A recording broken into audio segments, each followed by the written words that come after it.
You want to remember on the A.B. Weathersby Field for tonight's matchup between the Loganville Red Devils and the Clarke Central Gladiators.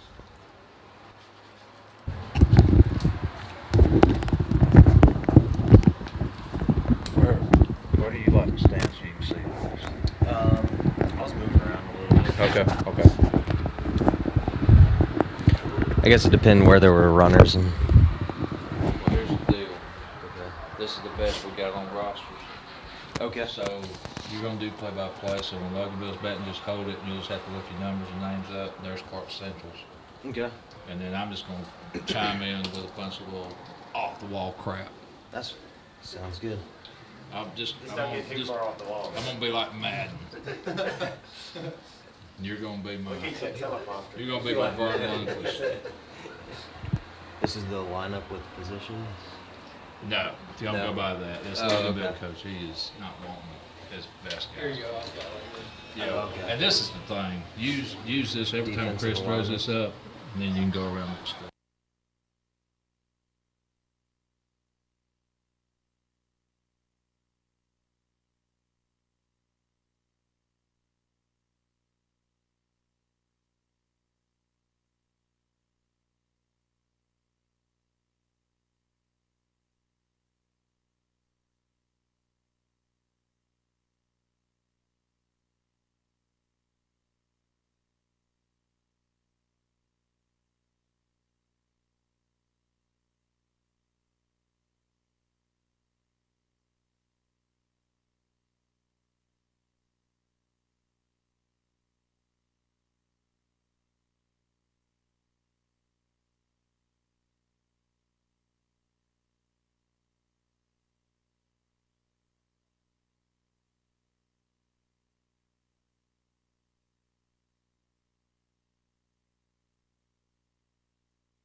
Oh yeah. This is the right lineup. Just roster. Okay. I forgot to bring right on time to go get the school book, so I'm gonna try and make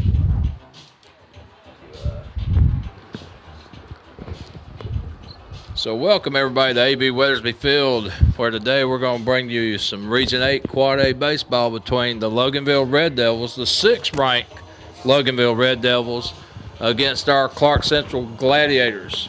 here at AEB Weathersby Field in Athens, Georgia. We had a little bit of a shower about 30 minutes ago, but the sun has come out and everything looks like it's ready for baseball. And we're going to introduce to you Andrew Barnhart. He's going to be doing the play-by-play tonight. And I'm just going to chime in when I think a comment is necessary. I'm sure you guys would love to hear a different voice after about a half a season of my play-by-play. I seriously doubt that. Andrew's a University of Georgia student in his senior year, and we're gonna let Andrew read you the outfield starting lineup for Clarke Central in their position. Go ahead, Andrew. All right, starting for Clarke Central, pitching Patrick Matthews, Jack Elliott Gower behind the plate, Philip Trandell at first, Sims Isaiah at second, Cutts at short, Tucker Crumpton at third. Outfield left to right is Luke Bennett, Alex Harris, and Chris Resby, coached by Kyle Clarke. So that's your outfield arrangement for the Clarke Central Gladiators here on this 5th day of April 2012. And Andrew, what got you interested in broadcasting? Just a sports fan. Didn't really know what I wanted to do in school. Looking for something that, could be fun. So you've done a great job with the JV games, and well, I appreciate it. It feels like a struggle. Doesn't really feel natural yet, but Center fielder, number 27, Alex Harris. Catching. So we're going to turn this thing over to Andrew Barnhart as Patrick Matthews gets his last warm-up toss in, and take it away, Andrew. All right, we're about to get underway here. Top of the first, leading off for Loganville is going to be number 1, David Chabot, playing right field. Number 5, Charlie Harris. At second base. Patrick Matthews is done with his warm-up tosses. We're about to get underway here. Fielder, number 3, Chris Resby. David Chabot. First pitch is on the way. Taking ball low, and we are underway here at AB Weathersby Field. Beautiful day out. I thought we might have had a threat of being rained out earlier. Apparently it's all moved on. 1-0 is fouled off to the right side. Count is even. Nobody on, nobody out here in the top of the first inning. First pitch was 5:53 p.m., Andrew.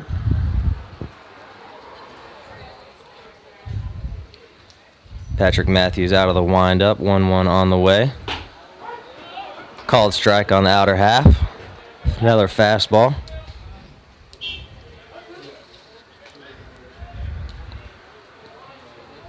The 1-2 to David Chabot on the way. Fourth consecutive fastball taken off the outside corner. Count is even. Matthews just a sophomore, Andrew, and he's probably Clarke Central's ace that we're throwing tonight against Loganville. 2-2 is swung on and missed. Chabot is down on strikes for the first out of the inning. So 1 up, 1 down for Patrick Matthews, and I believe it. I think he threw one off-speed pitch. That was his out pitch. Hitting second here for Loganville is number 6, Andy Clay. Junior right-handed batter takes first pitch fastball off the outside corner. Clay's playing shortstop tonight. One thing you'll see with these Red Devils, Andrew, is they love swinging the bat. They don't watch many pitches. Very aggressive at the plate.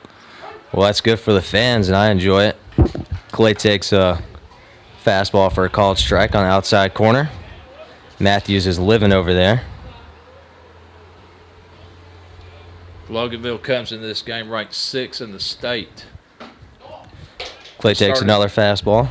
They started the season ranked number 25 in the country, but they've since dropped out of the top 25 with just 2 losses. 14-2 is their record this year. Undefeated in region play. 2-1 is fouled back to the screen. 2-2, 1 down, nobody on. Matthews retired the leadoff hitter. David Chabot struck out swinging. Yeah, this Loganville bunch was just 1 out away last year from winning it all. 2-2 swung on and missed. Another breaking ball swung over for a strikeout. That appears to be Matthews' out pitch. Loganville, the center fielder, They played Maris. Christian Miller. Maris got it down to their last strike, extended the inning, came back and won that second game and won the third game in the rubber match in the state playoffs. So Loganville's used to being in the big show. First pitch to the number 3 hitter, Christian Miller. Fastball taken for a call strike. 0-1 here, 2 down, nobody on. 0-1 swung on and missed. Yeah, Christian Miller's playing in the outfield this evening, but this past Monday night, Christian tossed a 2-hitter against Heritage over at Danny Bluefield in Conyers.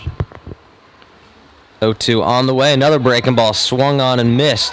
So Patrick Miller gets Loganville down 1-2-3, 3 strikeouts. Headed to the bottom of the first inning here at AB Weathersby Field. No score.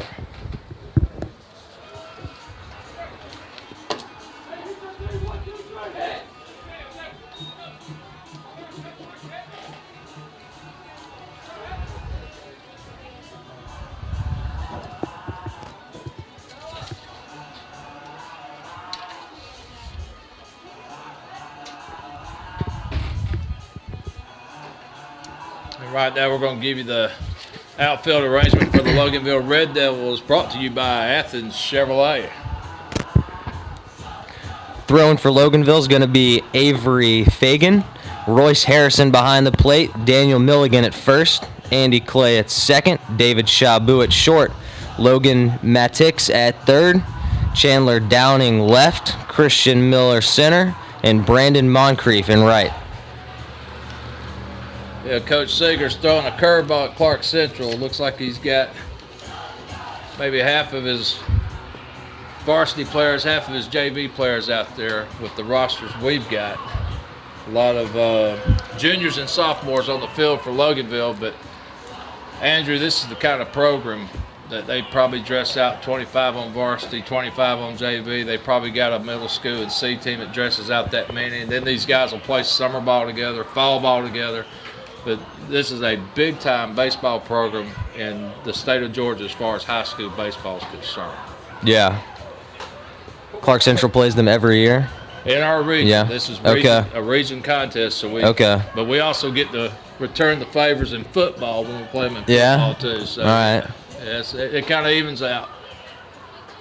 Why are they wearing white pants? I don't know there, Greg. You'll have to talk to the team Taylor. Leading off the bottom of the first inning for the Gladiators, the shortstop, number 16, Hunter Cutts. All right, we're about to get started here in the bottom half of the first inning. Hunter Cutts is going to be leading off, Clarke Central shortstop. 0-0's on the way. Andy Fagan delivers a first pitch fastball strike.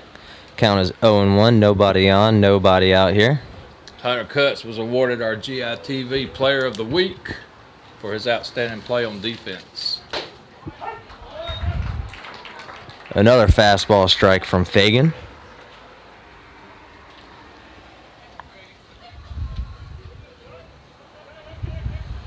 Oh-2 on the way. Fastball high. If you'll notice Fagan's delivery, he kind of holds that ball right behind his shoulder till his right leg is kicked up in there and extended very hard for the hitter to pick up on that pitch just by the late delivery. Watch this one. Hunter Cutts stays alive. Fouls a fastball back into the screen.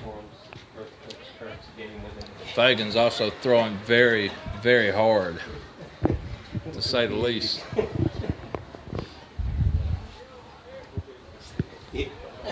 Here's the 1-2. From Fagan, swung on and missed by Cutts. Down on strikes, first out of the inning. Now batting for the Gladiators, the pitcher, number 15, Patrick Matthews. Now for Central is going to be Patrick Matthews, who's throwing tonight for Clarke Central. Matthews lays down a bunt.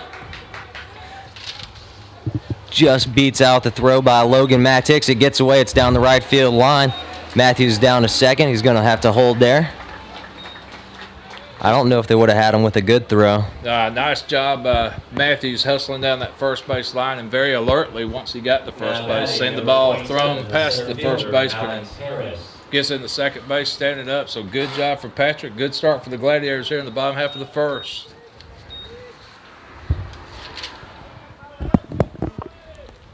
Now for Central, center fielder Alex Harris. Left-handed hitter with an RBI opportunity here.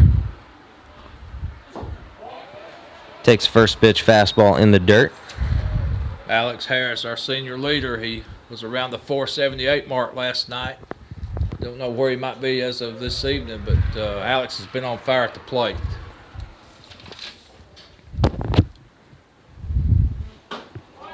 One-0 from Fagan, taken off the outside corner. Count is 2-0. Alex leads the team with 3 home runs, 19 stolen bases. It'd be nice for him to add to that home run total right here with a man on. 1 out here in the first.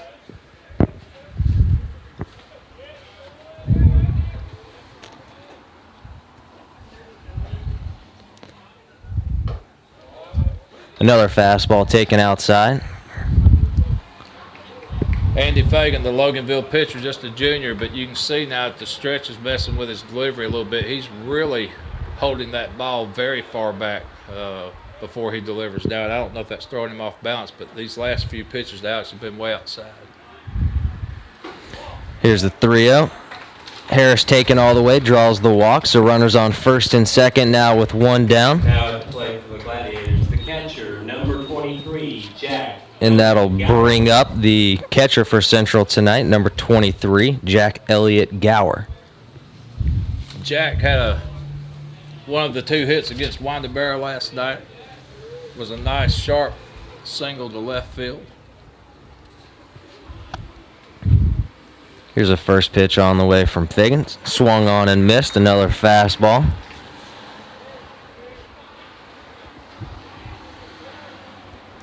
And I tell you what, if Fagan's pitch here grabs any part of the plate, he must have been just pitching around Alex, because that ball was pretty nicely thrown just to Jack on the first pitch. Here's the 0-1. Fastball taken high.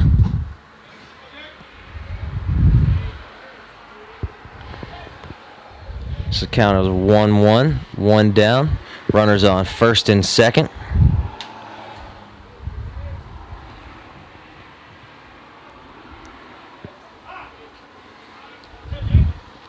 One thing I've noticed, Andrew, Loganville really playing shallow in all 3 positions in the outfield. They're probably closer in than halfway, aren't they? It looks like it, especially in center. I don't know if they have great speed in the outfield or just... Yeah, it's either great speed or lack of respect, but we're fixing to find out if one gets hit that way. Another fastball taken low, so the count is 2-1 here on Elliott Gower.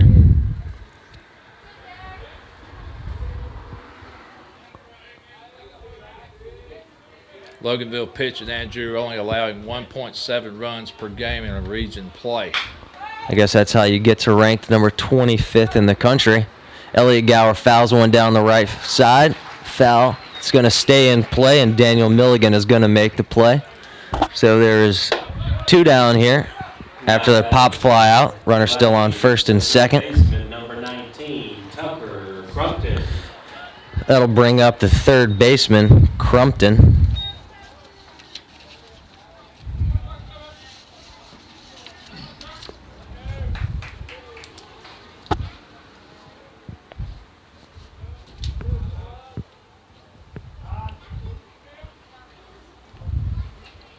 Got another timeout here.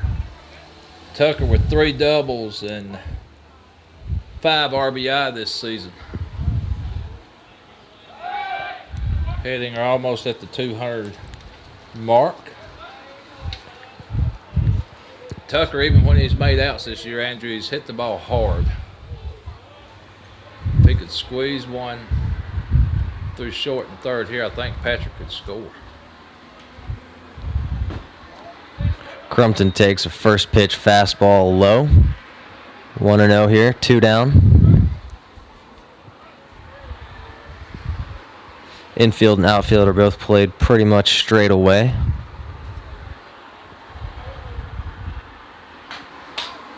Fastball swung on, straight back into the screen. Count is 1-1 now. 2 down, 2 on. RBI opportunity here for Crumpton with Matthews still at second. First baseman Philip Trandell awaits on deck if Crumpton can reach. We need a hit here, Tucker. Come on.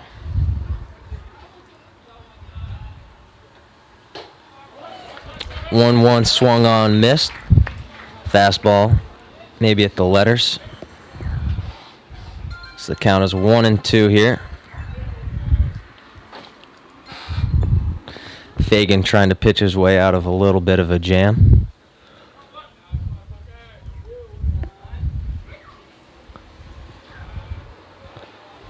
Here's the 1-2 from Fagan out of the stretch. Breaking ball swung on and missed, so Fagan gets out of it. Crumpton down on strikes as we head to the top half of the second inning. Score still tied at 0. No runs on 1 hit and a walk. After 1 complete inning of play, your score, Loganville 0, Clarke Central 0. This is GITV.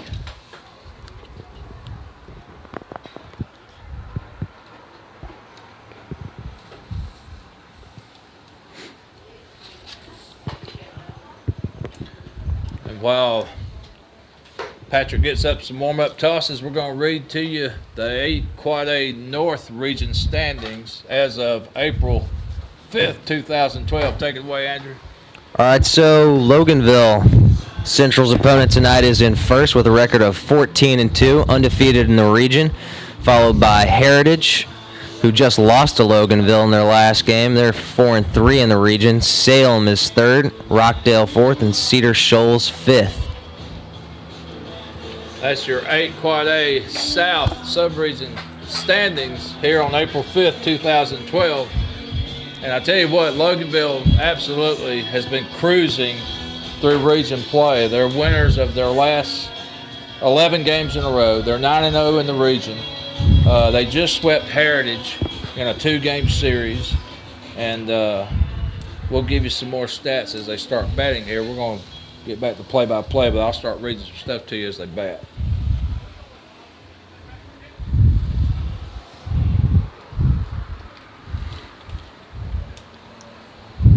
So we're about to get started here in the top half of the second. First pitch from Matthews. Number 22, the catcher, Royce Harrison. Royce Harrison's leading off here for Loganville. He takes a fastball low. Here's the 1-0. Fastball from Matthews fouled back into the screen. Count is 1-1 here. Nobody on, nobody out. Getting some long shadows out there on the field. This looks like the kind of time when anything in the air to the right side of the field could be a little bit of a nuisance for the defense. 1-1 taken outside.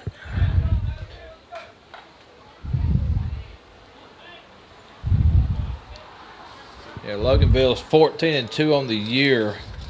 And we're going to mention some wins worth mentioning here in just a second. 2-1 is popped up to the right side. Looks like it's going to be out of play. It's going to be 2-2 here on the leadoff hitter. But out of those 14 wins, Loganville has beaten the defending Florida State champions, Florida Christian out of Miami, 11-3. They beat Arlington, Tennessee, big-time power up there in Tennessee, 5-4. They beat Lovett out of Atlanta, 7-3. And on April 11th, they have a game against Cincinnati Moeller out of Ohio at Loganville. Matthews gets Harrison down on strikes, first out of the inning. But these guys don't shy away from competition. They play in tournaments and they play the cream of the crop, and I guess that's how you get good. You just play the heavyweights.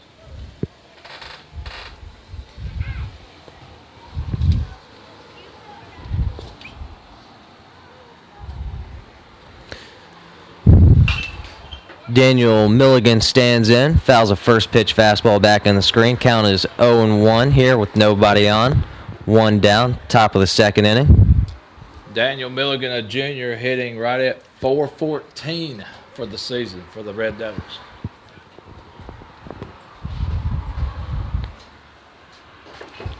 Oh, 0-1 from Matthews, swung on, missed. I tell you what, that didn't look like a .414 swing on that ground ball.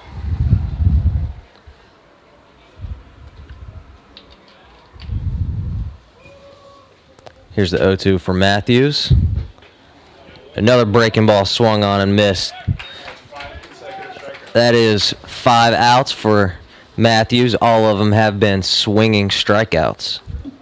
Well, I'll tell you what, when you get an aggressive team like Loganville, that's going to happen. But the bigger surprise is they're not connecting. Standing now for Loganville is Logan Maddox. Fakes bunt, pulls back. That'll bring Crumpton at third in a little bit. Step in on the grass. 1-0 is swung on out into deep center field. Alex Harris is back on it. It's going to be over his head. One hop the wall. Maddox is going to cruise into second easily with a double, and that's the first hit of the game for Loganville. First batter that's come up and not struck out. Well, he got all that pitch, and if he had ate one more biscuit this morning, it probably would have went out of here. That was a good ride on that ball by the Loganville hitter.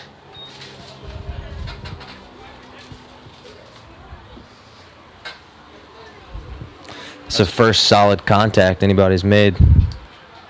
That's going to bring up Brandon Moncrief for Loganville. Moncrief is the right fielder tonight. Yeah, Patrick's looked good so far. There are 2 outs. Matthews out of the stretch. Fastball called strike on the outer half. So count is 0-1, 2 down. Runner on second here.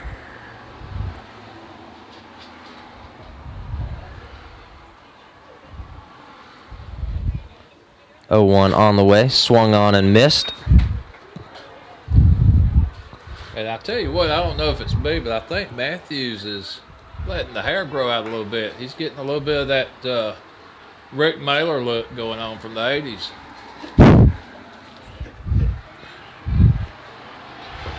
Here's the 0-2 for Matthews. Fastball just outside. Well, that was a beautiful pitch. He hit his target. Jack was just set up a little bit too far outside, but a great pitch by Patrick.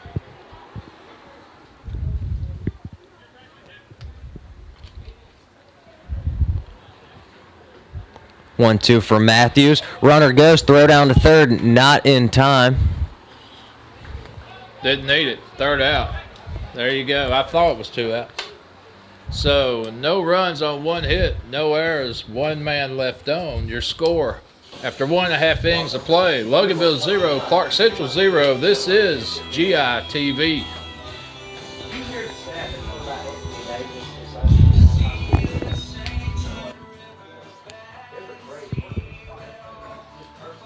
Now we're going to give you the 8 Quad A North standings,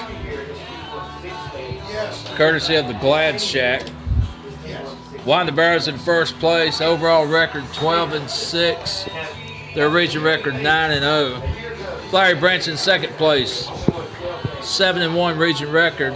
Madison County's in third, their record at 5-3. The Chi over in Bear County, 3-6. Habersham in fifth, overall record 4-12, 1-7 in region play. And of course our Clarke Central Gladiators in 6th with a region record of 1-9. Remember, if you ever want to catch the standings during the week, if you have a hard time finding them anywhere on the web, go to CCHSGladiatorbaseball.com and click on the tab that says Region. Leading off. Philip Trandell. What's your impressions, Andrew, of the 6th ranked Loganville Red Devils? Leading off. Well, they've made contact so far with 1 pitch. Every other batter struck out, so I'm not sure what to think so far.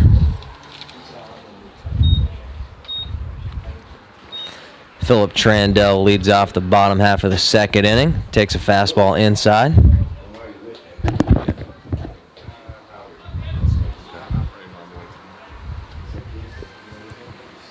Here's the 1-0 from Fagan.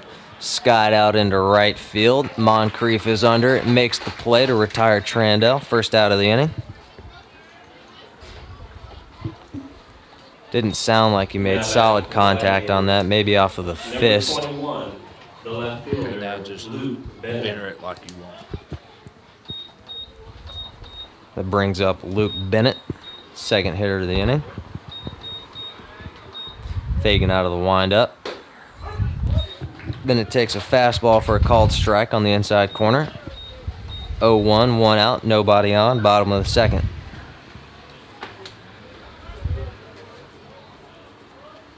Fagan throws a lot harder from the windup than he does the stretch, so Clarke's key to a victory this evening may be getting him to pitch from the stretch. That's going to require some base runners, and Luke got a hold of that one. The 0-1 is skied out into left field. Downing gets under it and makes the play. So, two fly ball outs here Number 5, Charlie Harris. for Fagan. That'll bring up sophomore Charlie Harris. Takes a fastball from Fagan on the outside, just off the plate for a ball. Charlie's a free swinger. He's like Ryan Klesko. He won't get cheated at the plate. If the ball's close, he'll be swinging. Not quite free enough to swing at that one, which is in the other batter's box. Count is 2-0. Fagan missed with that one.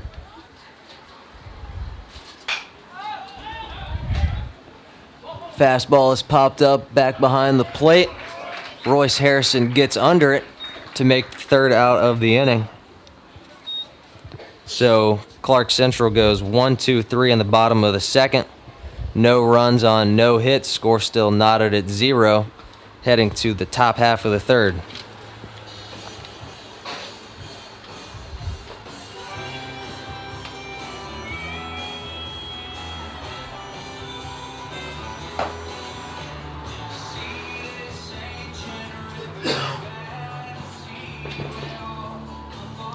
Don't forget, everybody, this fall on GITV, we'll bring you all the Clarke Central Gladiator football games. Coach Leroy Rouse in his 7th year, starting off with a tough opponent on August 31st at Billy Henderson Stadium. The Gladiators will take on Marist, the Marist War Eagles. And then we'll travel up on October 19th to face always tough, always heading to the Dome, Gainesville Red Elephants. And then we'll come back home on October 26th to play our newest friendly rival, the Flowery Branch Falcons. So football's in the air, just a few months away. You'll catch it all right here on GITV. Leading off, left fielder, number 5, Chandler Downing. So left fielder Downing stands in to lead off the top half of the third inning. Right-handed hitter tries to lay down a bunt, pushes it towards the central dugout, foul.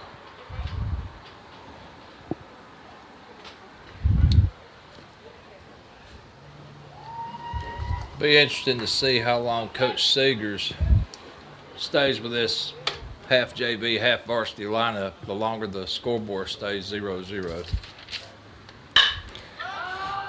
Fastball from Matthews is popped out into right center. Harris gets under it, makes the catch to retire the first batter of the inning. So after failing to lay down a bunt on the first pitch, Downing swings away and flies out. Now batting for Loganville, the designated hitter, number 20, Brandon Williams. So Brandon Williams, DH, stands in. 1 out, nobody on. Matthews out of the windup. Off-speed pitch taken for a called strike. Patrick definitely showing some of his best stuff this evening. And Patrick's throwing pretty hard too, Andrew. He is. Another fastball taken just off the plate. Just a sophomore.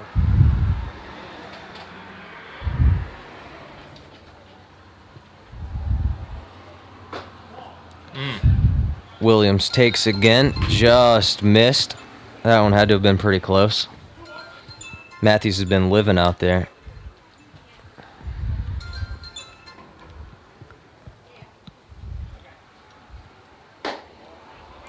Two one taken high. Count is now 3-1 with one down.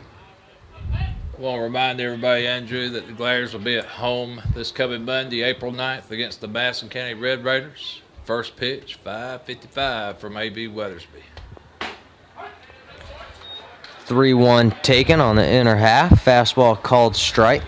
Count is full now. One out, nobody on.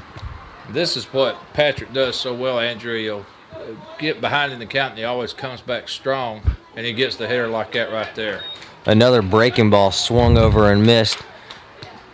There are some shadows stretching across between home plate and have you ever heard guys complain about that?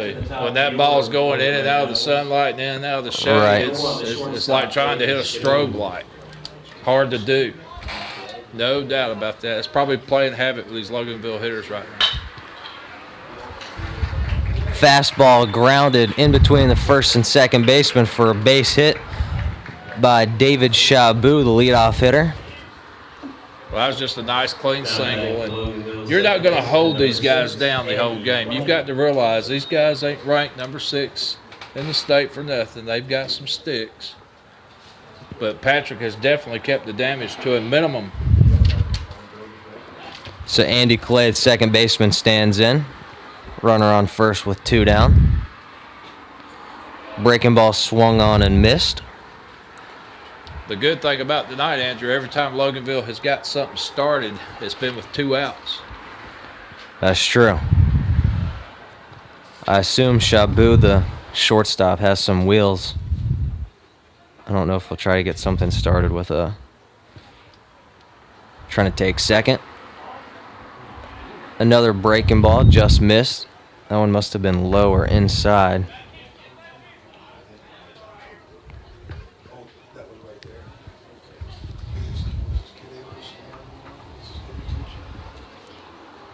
So here's the 1-1 for Matthews.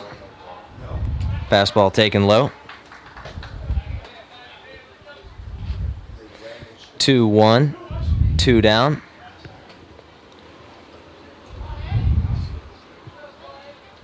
Loganville has a great crowd here this evening. They love following their Red Devils. And they've got him. They're going to have him picked off. Wow. A balk. Wow. So it looked like they had Shabu picked off. It's going to be a tough break. Yeah. And see, now the situation totally changes. There's only 1 strike on the batter. You got a runner in scoring position. Base hit scores him. And again, the fortunate thing, there are 2 outs. But these are the kind of things you can't afford to do with a good team like Loganville. They will capitalize on any little mistake that you make. The 2-1 is fouled off to the right side.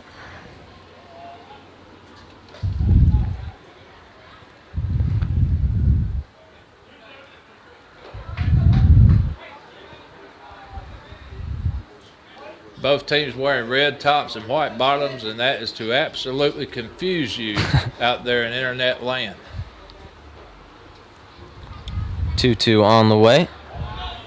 Fastball in the dirt. It's going to get away from Jack Elliott Gower just enough to let Shabu scamper down to third. So now they got a runner 90 feet away from home. Full count with 2 outs here. Well, this is the pitch Matthews wants to make it happen on right here and end this thing. Just keep this game knotted up at 0.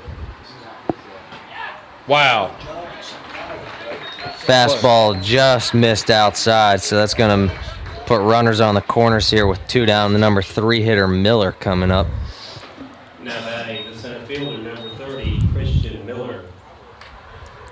Christian Miller, also one of the Loganville Aces. He pitched a 2-hitter at Heritage this past Monday. Played center field this evening. First pitch from Matthews on the way. Taken for a called strike. I tell you what, you got to give Patrick Matthews all the credit in the world. Sophomore standing out there on the mound against this team, and he's just challenging them. He's coming right at them. Hit it if you can.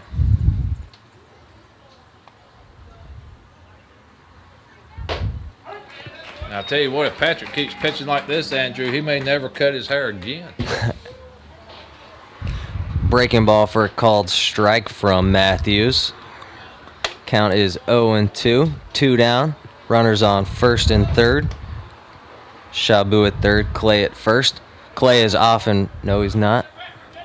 Takes 2 steps towards second and comes back. Fastball taken outside. Really impressed with Patrick's velocity tonight. I don't know if I've seen him throw this hard all year.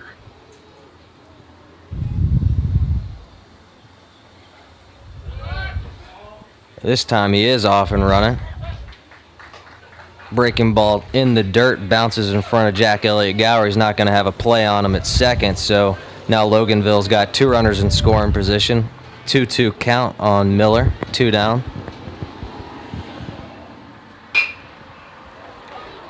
Breaking ball fouled off to the left side.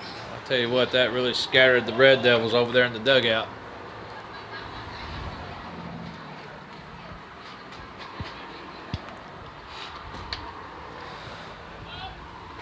So 2-2 count still on Loganville's number 3 hitter. Base hit could score 2.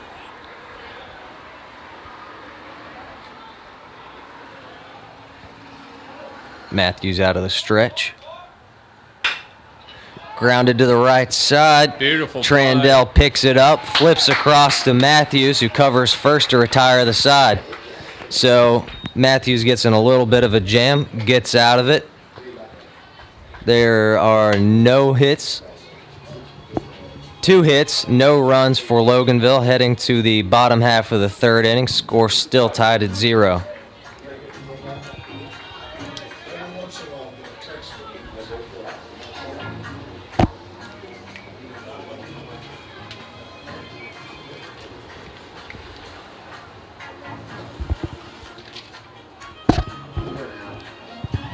Central High School Athletic Department also would like I want to remind everybody that next Saturday, April 14th, the Classic City Championship between Clarke Central and Cedar Shows will be taking place right here at A.B. Weathersby Field. That game, first pitch will be 7 o'clock, a rare Saturday night thriller. And then the Classic City Championship, always big-time alumni come out, Little League kids come out. It's a big affair. Clarke Central, Cedar Shows. And we'll have it for you right here on GI TV. And the varsity.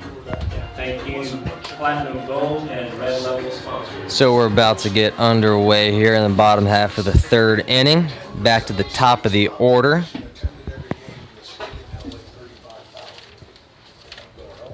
Leading off the bottom of the third inning for the Clarke Central Gladiators, the right fielder, number 3, Chris Resby.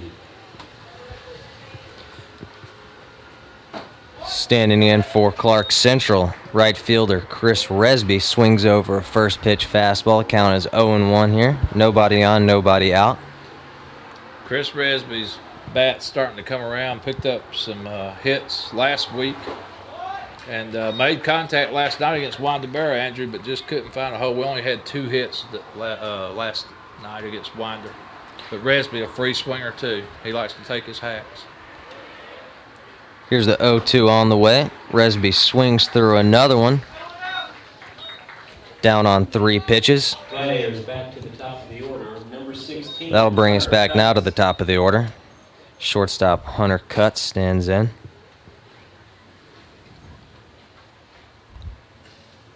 Again, Fagan, a much tougher pitcher in that windup. Cutts fakes bunt, pulls back.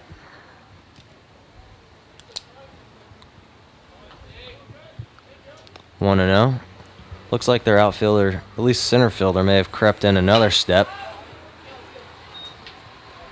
Cutts fouls a fastball back out of play. Count is now 1-1. Yeah, it's really surprising because Cutts, he hit a ball probably within 2 or 3 steps of that C in right field last night against Winder. Here's the 1-1 from Fagan. Taken off the outside corner. 2-1 here. Cuts leads the Gladiators this year in inches grown this past summer. He must have grown 7 inches. Cuts swings over one. 2-2 now.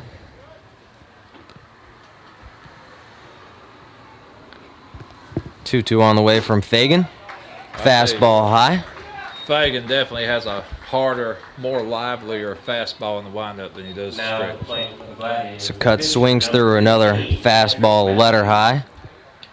Down on strikes. That'll bring up number 2 hitter Matthews. Matthews laid down a bunt in the first inning. Throw got away from the first baseman. He was able to get to second. Tries to check his swing and does not. Count is 0-1.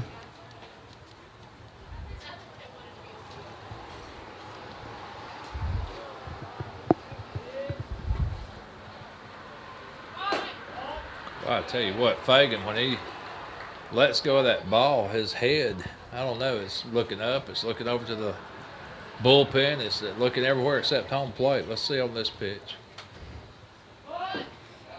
It's a lot of hard to aim your pitch when you're not looking at your target. It's a lot of moving parts. That's it. You got it.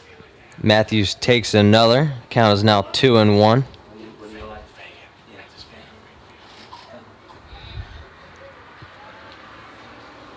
Fagan out of the windup. 2-1 on the way. Matthews again unable to check his swing on a pitch in the dirt. Fagan, a very quick worker. Doesn't waste much time. 2-2 called strike on the outside corner. So that'll retire the side. No runs on no hits here. Score still tied at 0 after 3 completed innings headed to the top half of the 4th. This is GITV, Clarke Central and Loganville. Number 8, Luke Scoba to the mound. Once again, we want to remind everybody our next GITV Game of the Week will be this coming Monday, April 9th, here at AB Weathersby Field against the Madison County Red Raiders. Always big-time games between Madison County and Clarke Central in baseball, and they are led by 25th-year head coach Charlie Griffith, who also played this baseball here at Clarke Central and, of course, earned a scholarship to West Georgia. So be sure to check us out next Monday, April 9th, Clarke Central, Madison County Red Raiders here on GITV.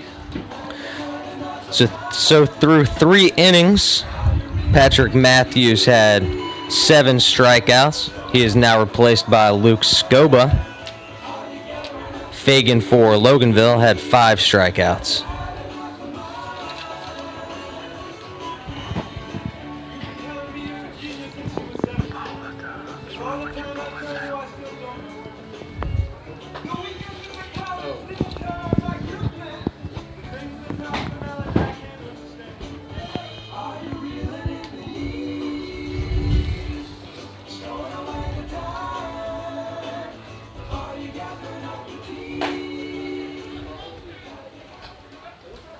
So I'll tell you what, Andrew, Patrick Matthews had a great pitching performance here this evening.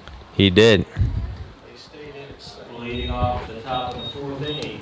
And Patrick's going to stay in the game at second base, and Luke Scoba's going to come in and try to continue the good work by the Clarke Central pitchers. So Royce Harrison stands in here to lead off the top half of the 1st inning.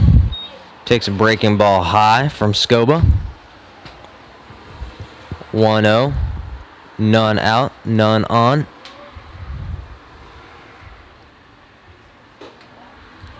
Luke Scoba's done a great job in the middle relief role for Clarke Central this year. It's given Coach Kyle Kirk a lot of innings. Harrison takes again off the plate. 2-0 taken high.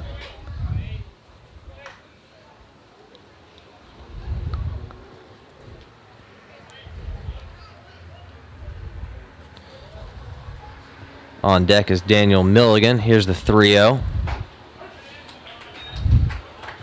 Harrison taken all the way. Fastball called strike on the outer half.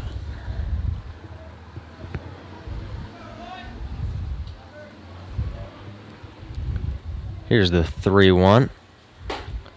Swung on and missed. Not able to quite catch up to the high fastball.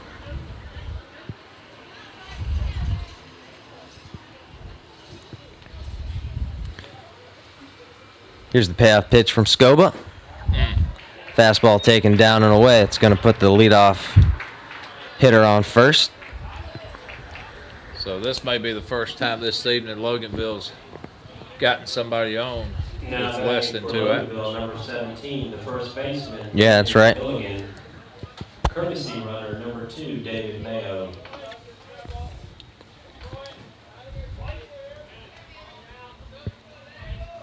So we got a pinch runner, David Mayo, on first. Daniel Milligan stands in. There goes Mayo. Throw down to second. In time. Got him. Great play. Jack Elliott Gower throws off the pinch runner. They bring in Mayo to steal second. Not able to get it done.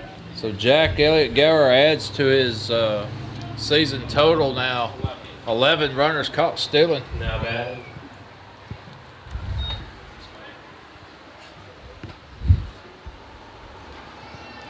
That hit him.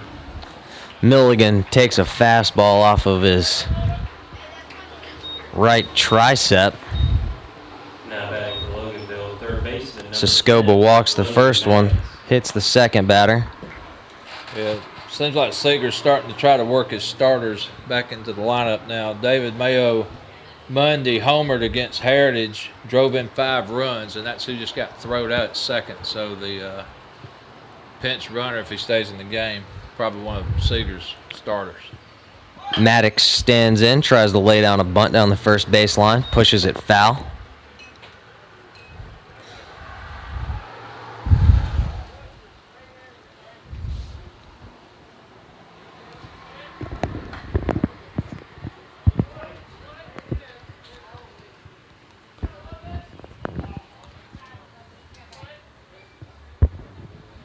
Scoba's taking a minute to get a sign. Umpire's going to call time. Scoba wants a mound meeting with Jack Elliott Gower. Get on the same page here.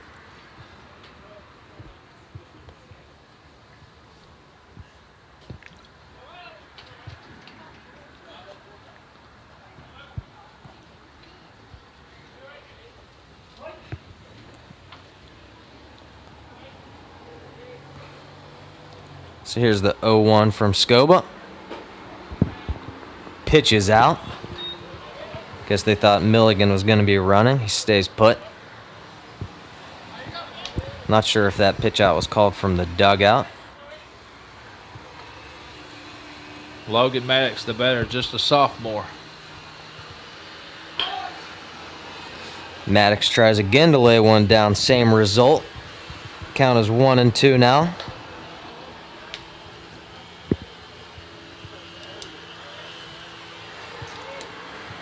Maddox doubled his first at bat in the second inning. I think it's the hardest ball we've seen hit tonight. Hit it over Alex Harris's head in center field. Here's the 1-2 from Scoba. Maddox takes off the plate. Count is 2-2 here, 1 out. Milligan stands on first. Score still tied at 0.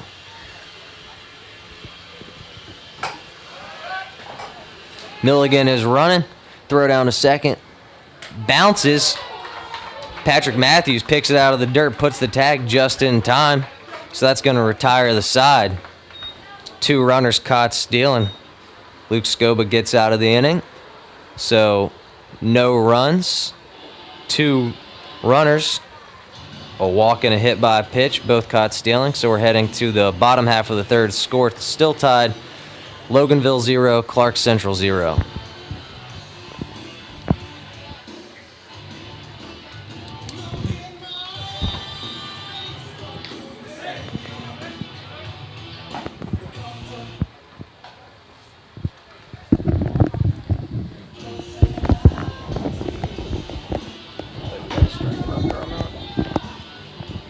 Want to remind everybody that during the baseball season, every Tuesday or Wednesday, depending on whether we're home or away, be sure to check out the Coach Clarke Show.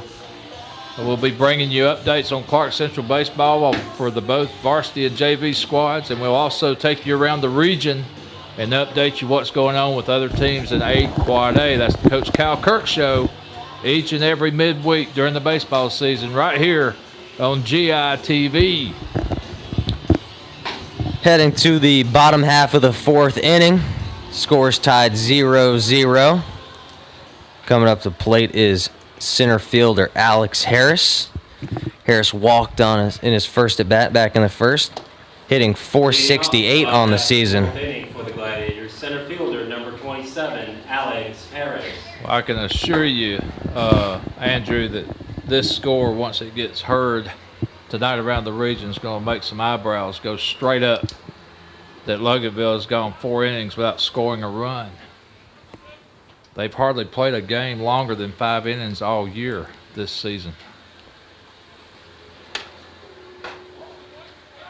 First pitch from Fagan, fastball not even close. 1-0. But I'll tell you what, as hard as Fagan throws, it won't take much if Alex gets the bat on it to get it out of here. And I still think they're pitching around Alex. He hasn't seen a good fastball yet, not over the plate anyway. It looks like it. Harrison's again setting up outside. Another fastball. Harris swings right through it. Count is now 2-1.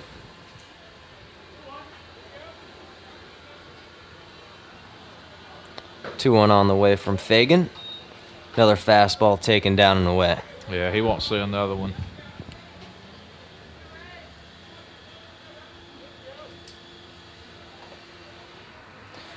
Here's the 3-1 from Fagan. Wow. Harris swings through a fastball. And I tell you what, Alex knows that that's the pitch he should have made something happen with. I think Alex kind of shocked that he didn't hit it. Wow. Harris swings through another fastball. So after working the count in his favor, down on strikes after swinging through 3 straight fastballs. Jack Gower had a hit last night against Windabarrow. Steps up to the plate. First pitch on the way from Fagan. Taken inside. Count is 1-0. 1 down, nobody on here in the bottom of the fourth inning. Scores tied at 0. 1-0 is skied into left center. Christian Miller is back. It is over his shoulder. It's going to cruise into second easily. Hold up there. And Andrew, you can just see that coming the whole game. The Loganville outfielders have been playing halfway or better in. And as hard as Fagan's throwing, it just takes a little bit of a lick to make something happen like Jack Elliott Gower just did. And center fielder Christian Miller was in, looked even shallower than the rest of the guys. If you've been playing normal depth, you know. He's a long-legged fella, but that's a lot of territory to cover out there. Miller looked like he was looking for a horse on the Jack Elliott Gower hit. So Tucker Crumpton now stands in for Clarke Central with an RBI opportunity. Fagan out of the stretch. Fastball fouled back into the screen. I'll tell you, this is one of the best opportunities Clarke's had all night. Runner in scoring position with just 1 away. And Tucker's been doing it all year. Seems like when those runners get on second and third, he has a tendency to move them around. Let's see what happens.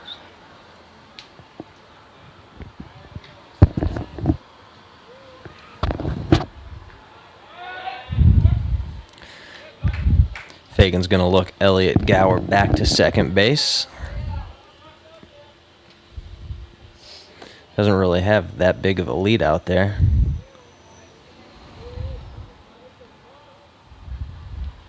Fagan's pace slowing down considerably. A little more deliberate with the runner on scoring position. Crumpton swings through a fastball. Count is now 0-2.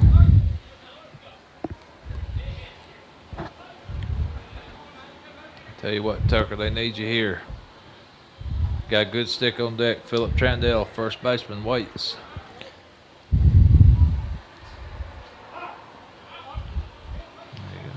Fagan's pace is slowing down a little too much for Crumpton. Gonna call time. I don't know, Fagan's almost pitching like he can't believe somebody hit the ball that far on him. Like he's in disbelief. Here's the 0-2 to Crumpton. Fastball swung on and missed. Crumpton is down on strikes for the second out of the inning. And number 17, Philip Trandell. Philip Trandell still looking for his first homer of the year. This would be a great time for that to happen. Tough situation now for Clarke with 2 outs. Going to take a hit. First pitch from Fagan. Fastball down and away. Called strike. It's no balls, 1 strike, 2 outs. Elliot Gower standing out there at second.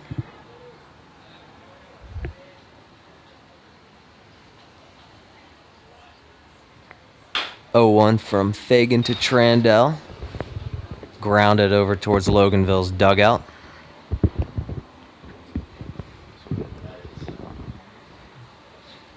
Someone from the dugout threw it over to Fagan. He couldn't see it, had to turn.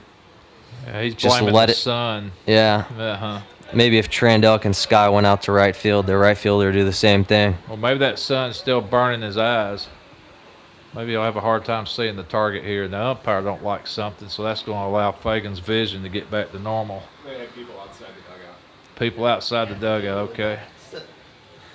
That's probably the starters that are used to playing. Not happy that they're sitting on the bench. It was 5 of them over there. One of them looked like Clint Frazier. No balls, 2 strikes here on Trandell. Fastball taken high, 1-2. Clint Frazier, by the way, he's only hit 12 home runs this season. He's only batting over 500 with 30 RBIs. But he did not get to start this evening. 1-2 on the way from Fagan. Again taken outside for a ball. And that double by Elliot Gower still didn't back up Christian Miller out in center. Yeah, it's almost like they're still daring the Clarke hitters to hit one out there. I can assure you Trandell's got the pop if he can get the bat on the ball. Here's the 2-2 swung on and miss. It's in the dirt, so Harrison's going to have to throw him out at first. He does. That'll retire the side. No runs, 1 hit, no errors. Score still tied 0-0 through full 4 innings. Headed to the top half of the 5th.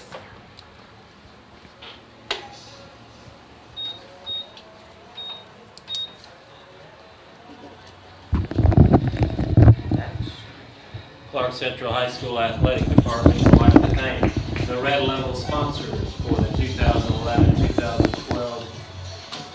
Well, remind everybody, if you're looking for anything on Clarke Central baseball, rosters, varsity, junior varsity, schedules, players from the past, collegiate players, pro players, pictures from the past of all teams all the way back to 1974, be sure to check out CCHS GladiatorBaseball.com. That's CCHS GladiatorBaseball.com for everything you would love to see on Clarke Central baseball.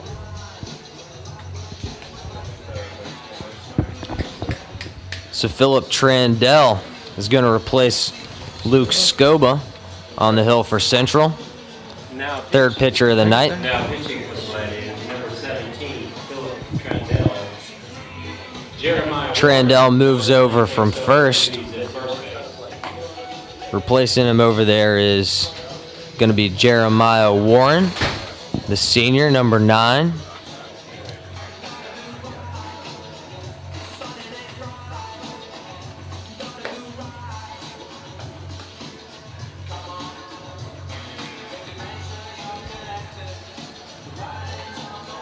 Once again, our music between innings being provided by DJ Michael Harris, who has done an absolute wonderful job in the booth this year for the Clarke Central Gladiators baseball facilities. His music, the way he mixes those tunes, takes you back to times and scents you've done way past forgotten about. Michael Harris, our DJ, here at AB Weathersby. Loganville manager has made a bunch of changes. He was talking to him for a long time. Yeah, it looks like Loganville is ready to probably bring back some people and get rid of this 0-0 to score. And right off the bat, the guy I was telling you about, number 19, Clint Frazier, coming in to pinch hit. Clint's got 12 home runs. He's hitting well over 500. He's got 30 RBIs. In Monday's game against Heritage, Clint Frazier was 4 for 4, including 2 home runs. So he's already a University of Georgia commit, Andrew, and he's only a junior. That's unusually early to commit to a school, isn't it? Well, when you got stats like him, you'll get noticed. David Perno obviously sees something in this kid that he likes a lot. Has a kind of a Josh Hamilton look to him, but it's just from the right side, not the left side. That curly red hair, at least. Frazier takes a first pitch ball. Called strike on the outside corner, excuse me. 0-1 from Trandell is fouled straight back. Count is 0-2 here on Frazier.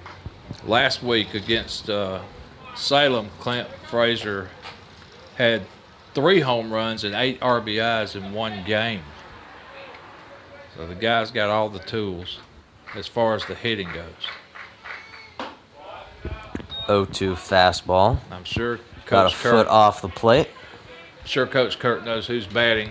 We'll see if they give him anything fat here. 1-2 on the way from Trandell. Breaking ball fouled back into the screen. On deck is junior number 21, Kyle Hall, who will be coming into the game for the first time this evening. He's only hitting .560.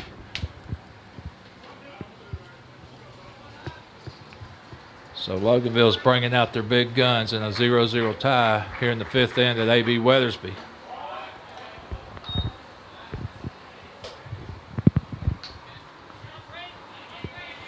Frazier takes a breaking ball off the outside corner. Count is now 2-2. Nobody on, nobody out here in the top of the 5th.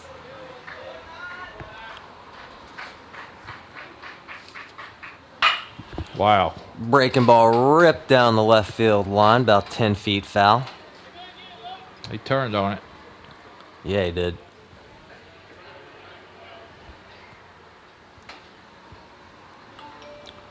Well, now we know why these guys were outside the dugout swinging bats earlier. They were getting ready to come into the game. So the count stays 2-2 on Frazier. We're going to wait and get that ball back.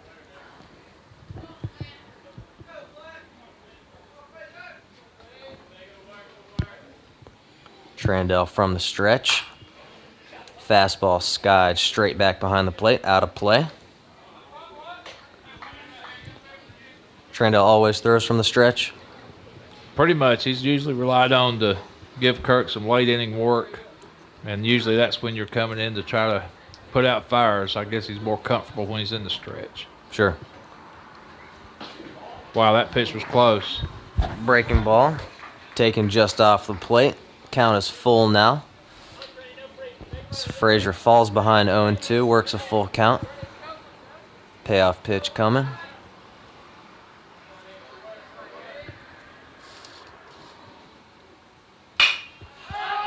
Skied over to the right side, shallow right center field. Harris is under it and makes the play.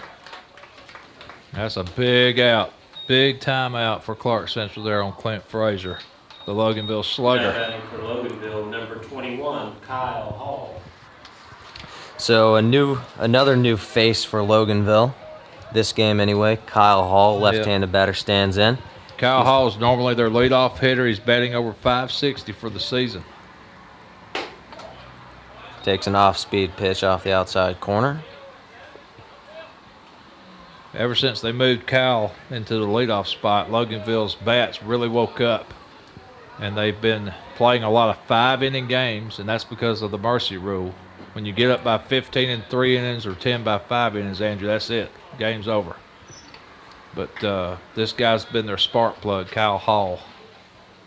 Hall takes another, just outside the zone. 2-0 now. 1 down. Another ball in the dirt. It's a 3-0.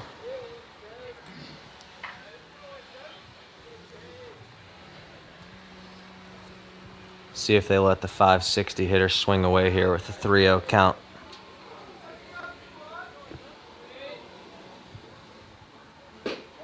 Wow.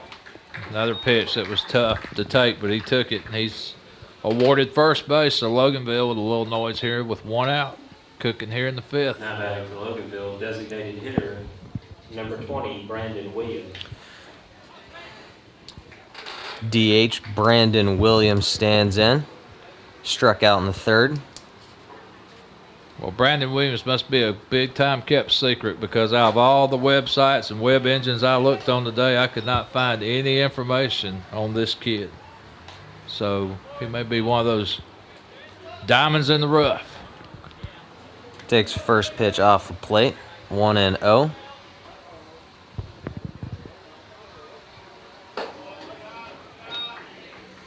Trandell's using a little bit more of a slide step, it looks like. Williams takes high, 2-0 now. Watch for Hall to take off any pitch here.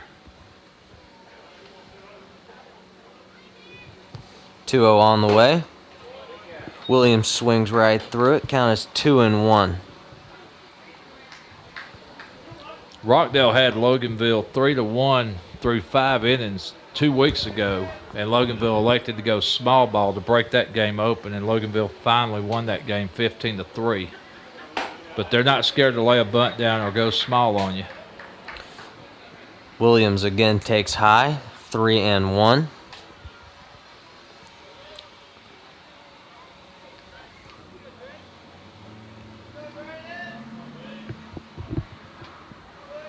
Here's a 3-1 on the way. Fouled straight back into the screen. Full count. So is the sun disappearing, or is it just one big cloud over the field here now? Kind of hard to tell. Storms were predicted, but we've been fortunate this season. But this got to be easier for the hitters now. 3-2 on the way. Grounded straight up the middle. Hall was running on the pitch. He's going to cruise around second, get into third easily without a play. So Trandell walks the second hitter of the inning, and now he's standing on third after a base hit by the DH Williams. Runners on the corners here with 1 down. Heading back to the top of the order, Shabu. So 3rd hit of the evening for Loganville, and now Trandell's got runners on the corners. Needs an out big time here. Just got to keep pitching. Trandell's pitched great. And he's coming. Trandell throws one about 58 feet. It bounces in the dirt, gets past Elliott Gower. Hall's going to come in. Not much of a chance to get him out. Slides in safely. Loganville scores the first run of the game. Scores now 1-0. I tell you, that's just a tough break for Trandell. He had pitched very well. That ball just got away from him. Took a short hop on Jack Elliott Gower. And Loganville, again, as we said before, you can't give them much. They'll take advantage, and that's what good ball clubs do. So on the pass ball, Williams gets down to second. Here's the 1-0 to Shabu. Tries to lay down a bunt, pushes it foul.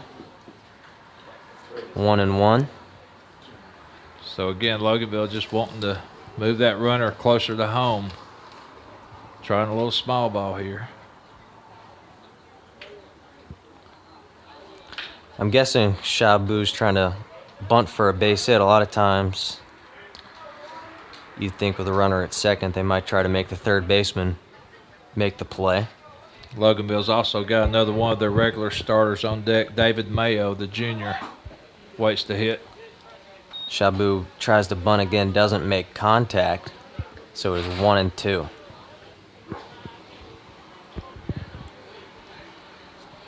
So Coach Seeger's turning up the heat a little bit here in the 5th inning. All those zeros got him a little nervous, I guess. Here's the 1-2 from Trandell on the way. Swung on, fouled straight back into the net.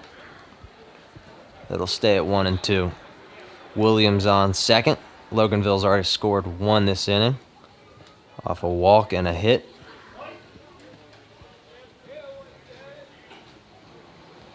Sun trying to peek back out now. Coming across the pitcher's mound. There's a little bit of shade between Trandell and the hitter. Another fastball taken high.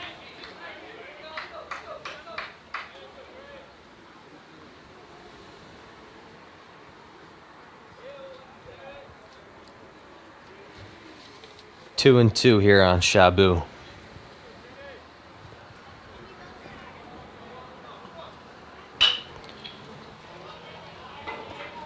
Two is fouled down the right side, out of play.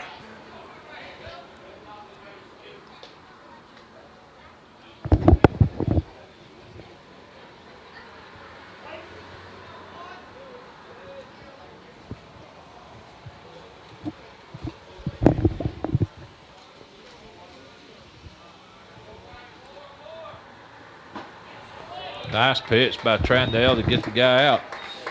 Shabu swings at a breaking ball off the plate. Down on strikes. Big strikeout for Trandell. Correction, number 2. Andy Mayo. David Mayo. David Mayo, there you go. Well, you can tell he's used to starting because he quickly turned up here and looked at our PA announcer to make sure he got his name right. So let's see if he takes out some frustration here, and he's going to do his little imitation of, who was that hold up the bat? Jim Tomey. There you go, Jim Tomey. Had it on the tip of my tongue, and Andrew comes to the rescue. Mayo takes outside. A called strike actually on the outside corner. 0-1. I think Tomey's played with just about every team in the AL Central. Oh, yeah. Back with Philadelphia Good, now, Bob. right? Won the home run derby one year. What's it, about 2004, 2005? Somewhere back in the day. Count is 1-1 here on Mayo, hitting for Andy Clay. The main thing here, Clarke Central just needs to realize it's still just a one-run game. Mayo takes high. Williams still on second. Base hit should score him.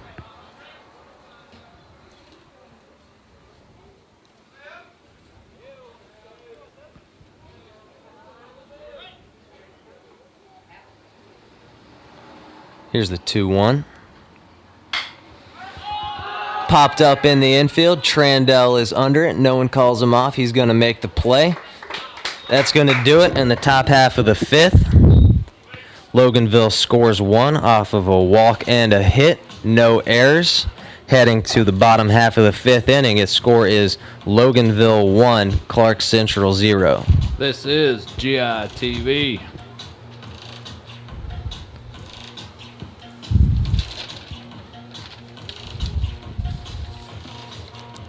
Want to give a big shout out right now to our GITV Varsity Player of the Week. It goes to number 16, junior Hunter Cutts.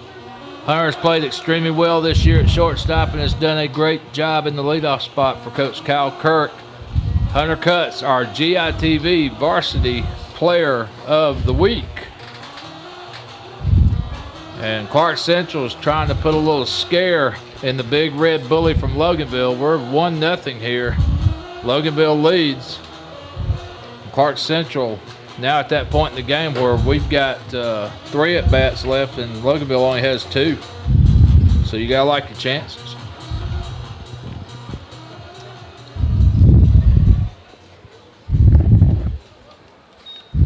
So Luke Bent's going to pick us off. We're going to turn you back over to Andrew Barnhart. So Fagan's still on the hill for Loganville. Fagan has 8 strikeouts. 6 of his strikeouts were in the 3rd and 4th innings. I tell you what, Andrew, he's still got that herky-jerky motion, and I just don't know if that bodes well as a pitcher when you start getting into the later part of the game, later innings of the game. Yeah, a lot of moving parts. Things tend to fall apart. Luke Bennett lays down a bunt. Trandell forced to field it. He throws out Bennett Whoa. A lot of groans from the Clarke Central side, but umpire says just in time. So Bennett lays down a Designated hitter number 5, a Charlie bunt. Harris. Well, we've been talking about the sun all evening, Andrew, and it's apparently still very bright over there at first base. Hard to see. Fastball from Fagan taken high by Charlie Harris.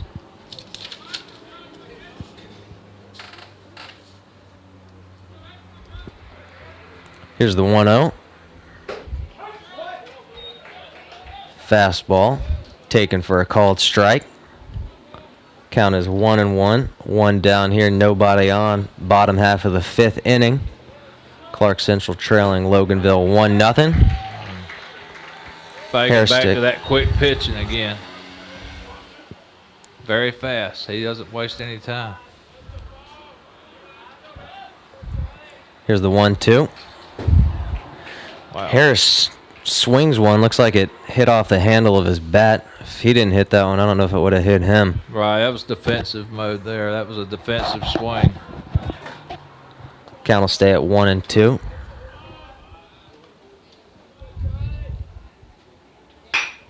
Breaking ball from Hagen, grounded to third. Logan Maddox fields it, fires across in time.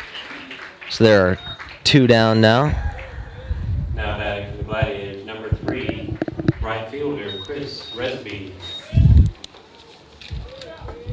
Left-handed hitting Resby will stand in now. Nobody on here with 2 down. Resby Resby had a swings. good cut. Yeah. Swings through a high fastball.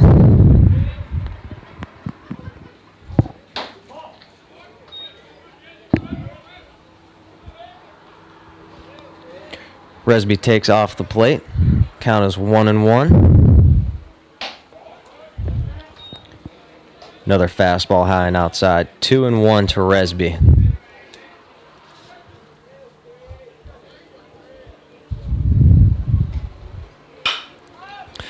2-1 Sky. It's going to be out of play to the left side.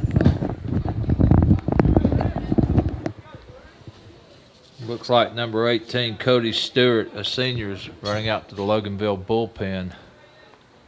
So we may see, this might be Fagan's last inning of work. Resby tips one back into Royce Harrison's mitt. So he is down on strikes to end the 5th inning. Clarke Central goes 1-2-3, no runs on no hits, still trailing Loganville 1-0, headed to the top half of the 6th. This is GITV.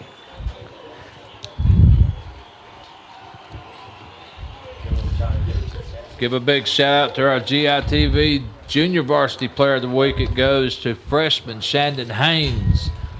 Shandon was 2 for 4 with 4 RBIs last Thursday right here against Alcovey on a doubleheader. His single in the bottom of the 6th inning scored 2 runs to secure the 7-6 victory for the JV Gladiators. Shandon Haynes, our GITV Junior Varsity Player of the Week. And right now, Clarke Central in a very good position to maybe pull off something big time here. You've got the number 6 team in the state in Loganville, and they're only winning 1-0. And we're going to bring in senior Jeremiah Warren and let him try to get something here with these Loganville guys. This is the 3rd pitcher in as many innings for Clarke Central, keeping the arms fresh.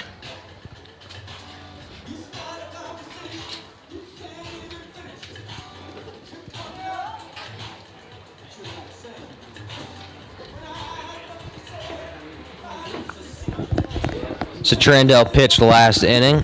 He'll move back to first. Jeremiah Warren was at first. He's throwing now.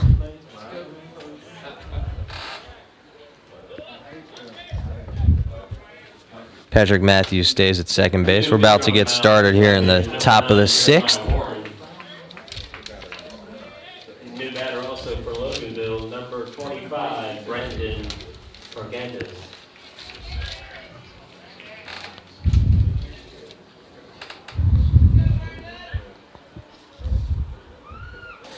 So Brandon Pergantis now stands in, batting for Miller. Loganville keeps cycling in new batters over the last inning and a half. Pergantis takes outside, count is 1-1. Pergantis is a senior.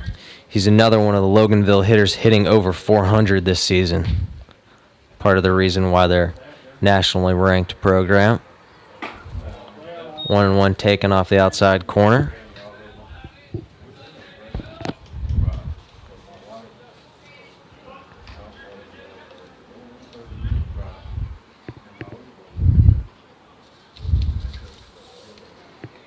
Here's the 2-1 from Warren. Flied out into deep left field. Bennett is back. That is going to be well over the left field wall for a solo home run.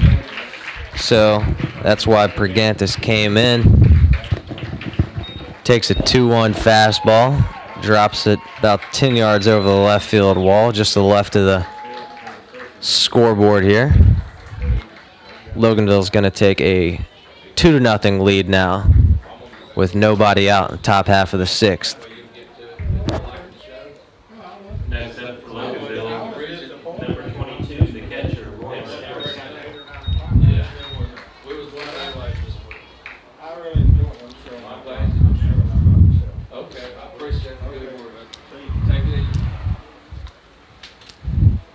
Royce Harrison stands in now. Catcher's going to stay in for himself. Takes a fastball down and away. Well, there was nothing cheap about that shot, Andrew. That was a very hard, well-hit ball.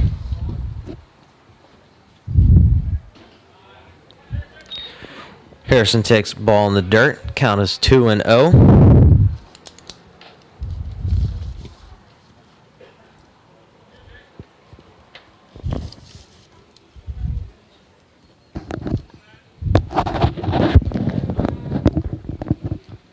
On the way from Warren. Fouled hard down the left field line. Warren's another one of these relievers throwing from the stretch with nobody on base.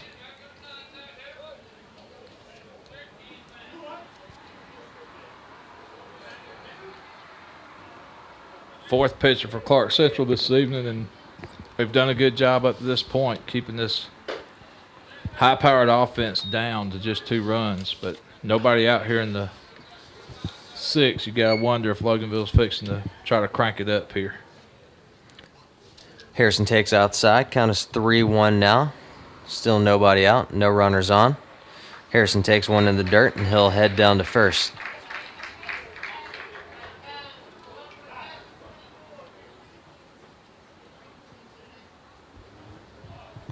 Gonna have a meeting on the mound here.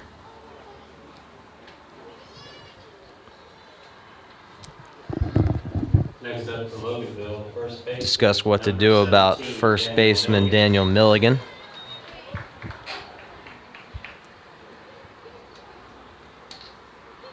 Two runs, 4 hits, 1 error for Loganville. No runs, 2 hits for our Clarke Central Gladiators. It's been a dandy of a game. And Loganville, with some of their regulars in the game here in the later innings, starting to display some of their talent. Clarke Central's hung tough. It's still just a 2-run game. Anything can happen. We're in the top half of the 6th inning. Here from A.B. Weathers.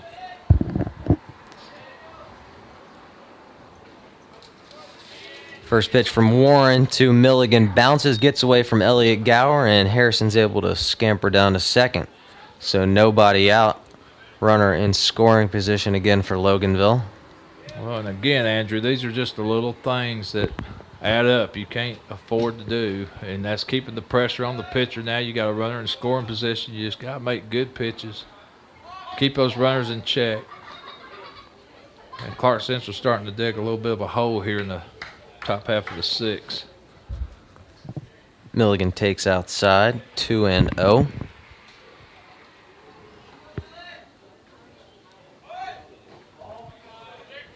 I noticed Trandell was in at first before that pitch.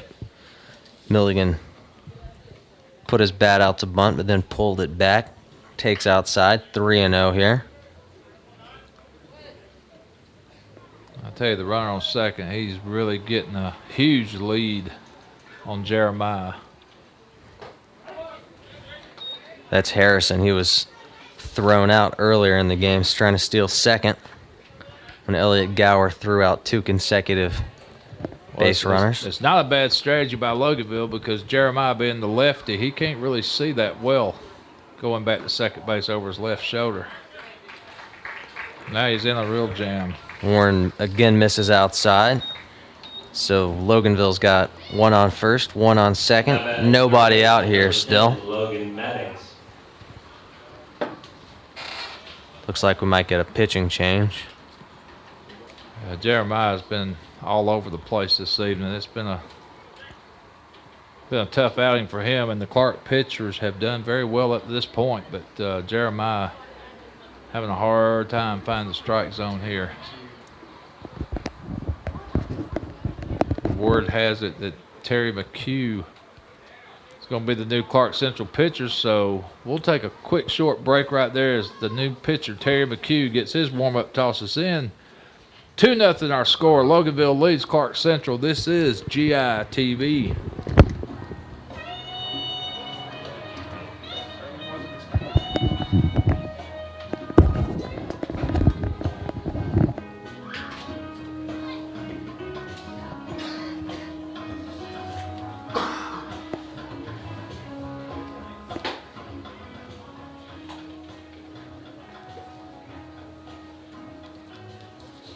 Quick reminder, please check out rebroadcasts of this and every home Clarke Central baseball game at www.ghsa.tv/Clarke Central. That's www.ghsa.tv/Clarke Central. Also, this link is available on the Clarke Central baseball website.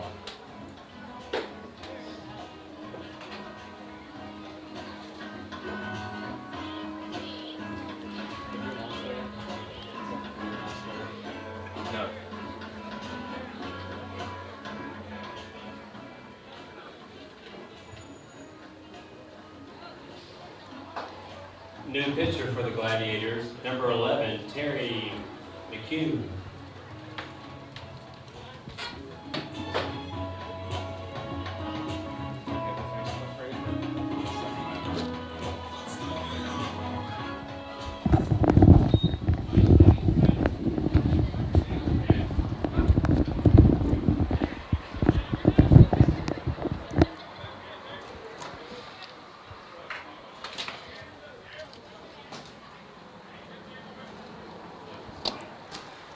So Terry McHugh's ready now. Logan Maddox stands in for Loganville with the runner on first and second. Nobody out here. Loganville still leading 2-0. Maddox puts his bat out to bunt, pulls back. Ball gets away from Elliott Gower. Both runners are going to advance. So the first pitch from McHugh is taken outside. So Loganville's got 2 more runners in scoring position now.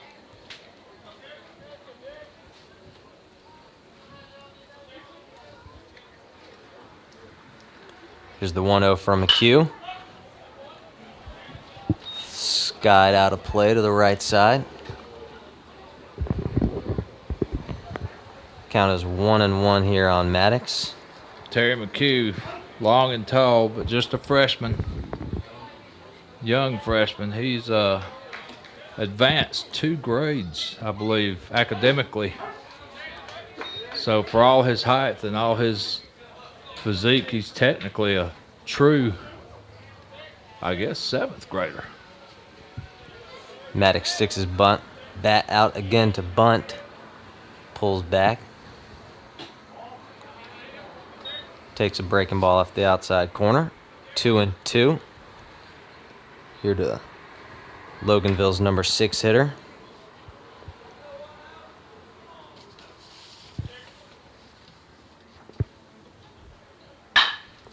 Maddox grounds a right through to the third baseman Crumpton. Through the He gets glove. just under his glove. And Harrison is going to be able to score from third. Now batting for Loganville, number 19, Clint Frazier. Excuse me, that was Harrison. Milligan gets down to third. Maddox is now standing on first after that miscue. So 1 run is in. The Devils still have a runner at first and third.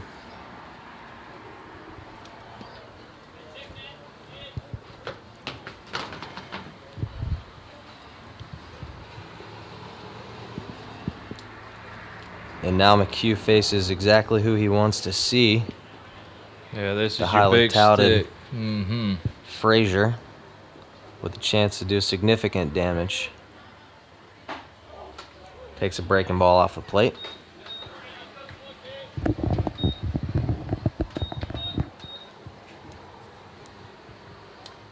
Three nothing our score. The good news is Clint Frazier has not hit a home run this game. The bad news is he's at bat. Another breaking ball. Bounces away from Elliott Gower, but not far enough to get the runner on third home. Yeah, our sources tell us that Clint's already made a commitment to the University of Georgia. And I'm sure Coach Perno's going to be real excited to see Clint put on the red and black. Won't be much of an adjustment for Clint. He's already wearing red and black. But now 3-0 due Clint Frazier. Maddox was able to get down to second on that last ball in the dirt. Frazier swinging on the 3-0 pitch. Fouls it out of play.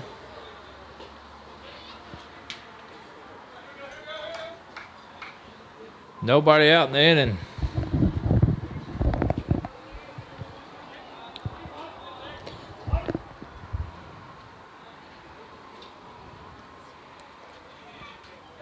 Here's a 3-1 from McHugh. Frazier flies one back into center field. Alex Harris is back just shy of the wall. He makes the catch. Both runners are going to tag, and both are going to advance easily. The score is now 4-0 Loganville. Good news is McHugh got the out. Unfortunately, ball was deep enough to advance both runners. Kyle Hall will stand in. 1 out here. Runner on third.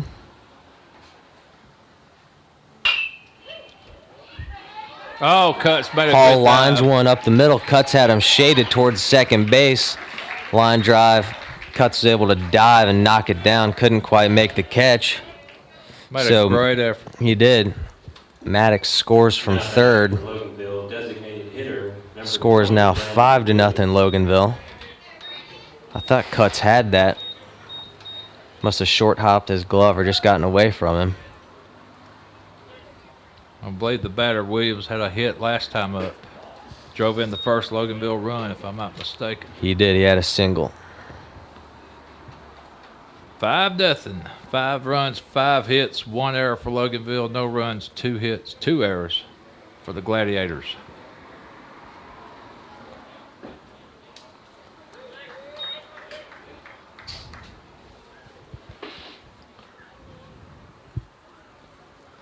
Count is 2-0 here on Williams. Hall standing on first.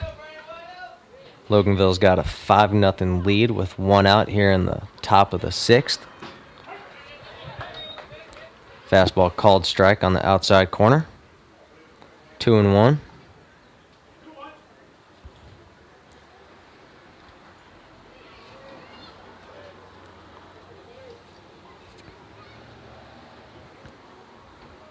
Two-one from McHugh is grounded up the middle. Cutts had it played that way. He fields, tosses to Matthews. Nice play. Matthews throws across to first. That's a 6-4-3 double play to end the inning. So McHugh gets out of a jam there with a well-placed ground ball to Cutts. Loganville scores 4 in the inning to increase their lead to 5-0. They get 4 hits that inning, 1 run, no errors. Excuse me, 2 errors that inning. 2 hits, 2 errors. A lot to keep up with, but we're advancing here to the bottom half of the 6th. Clarke Central's got some work to do if they're going to stay in this one. This is GITV.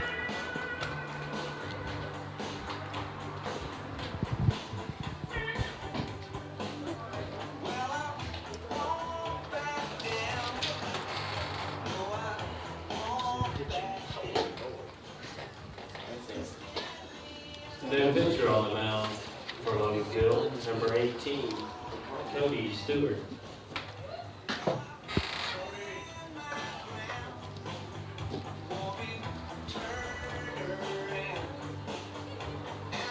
We got a little Kent to Colby action going on there with the pitcher for Loganville.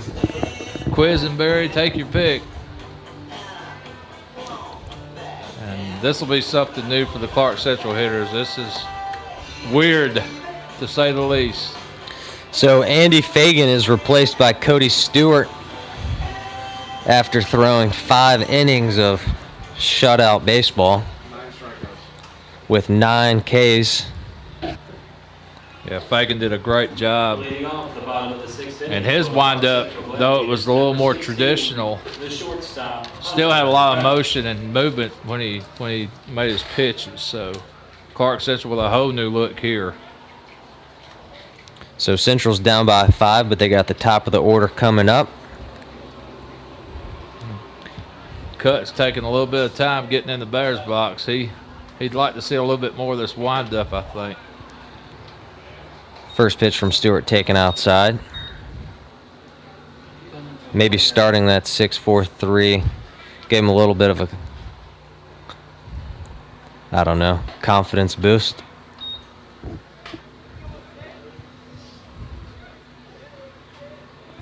Cuts indicates he wants to lay down a bunt, so he's got Maddox in at third. Count is 2-0 with nobody on. Cuts swings at it, skies one out to right field. That looks like it's going to be over Moncrief's head. It bounces against the wall. Cuts is around first, going to head to second easily. No play, so leadoff double. Couldn't have asked for a better start here to the top of the bottom of the 6th. Batting for the Gladiators, number 15, Patrick Matthews. And Andrew, that's the second time we've seen the Loganville outfielders get burned. I just don't know why the strategy to play so close in unless they're just playing to stop any kind of short base hit.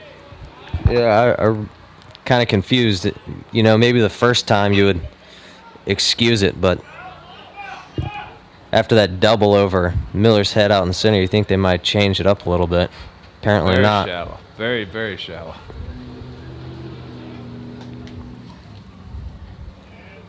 And again, it could be they've got that much confidence in their pitching. Their pitching is only allowing 1.7 runs per region contest. It could be that they just have a lot of confidence in their speed. We'll never know, but it's just very weird. So Matthews again tries to lay down a bunt, fouls it back. Count is 0-2, so he'll be swinging away now. Patrick pitched a heck of a game first 3 innings here. Kept the Loganville hitters in check. And that's going to hit him. So Stewart hits Matthews in the back with a breaking ball. Matthews didn't really make much of an effort to get out of the way of that one. Now batting for the Gladiators, center fielder, number 27, Alex Harris. So Central needed base runners, and they've done just that. They got first 2 runners of the game on. Runner on first and second. Nobody down here with the number 3 hitter up. Alex Harris, our superstar senior. Wow.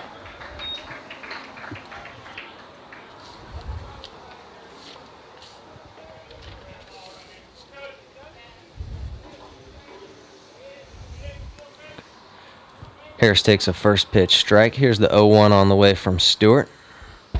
Steps off the mound.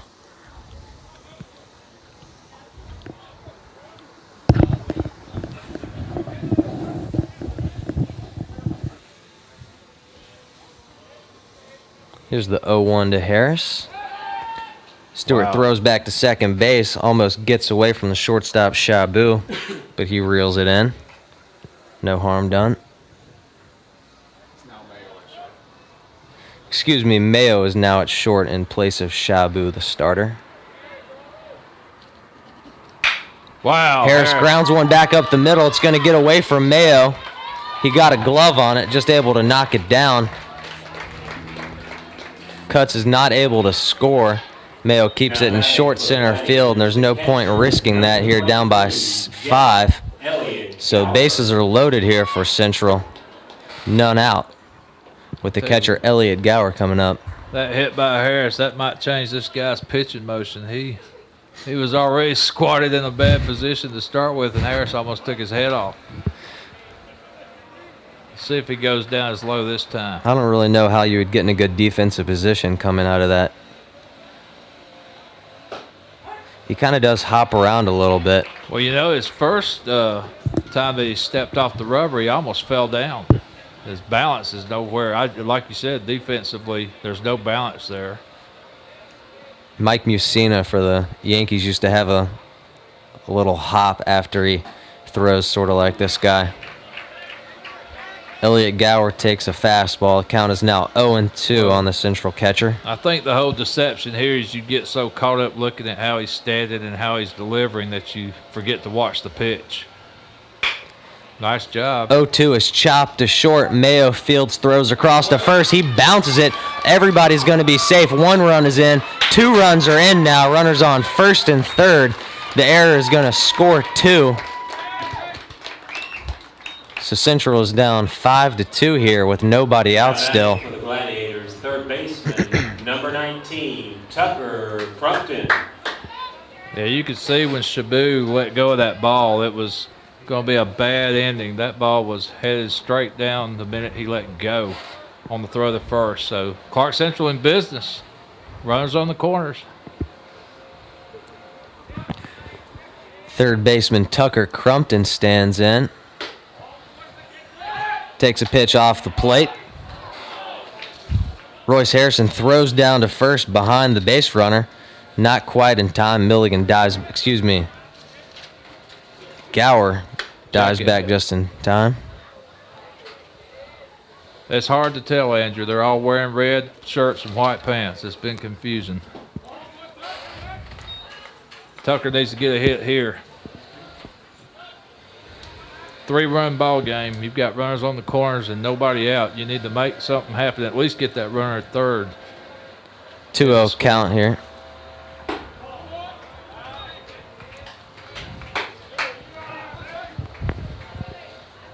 Stewart is again unable to find the strike zone, so there's going to be a full infield meeting on the mound here for Loganville. A little bit more pressure on him this inning than they probably expected. Yeah, nobody's throwing in the Loganville bullpen, though I do see 2 white caps headed that way. See if I can get a number for you. There are 26 on the roster. Josh Nelson, a senior pitcher, 6'2", 180 pounds. And I'm guessing he's from Loganville, Georgia.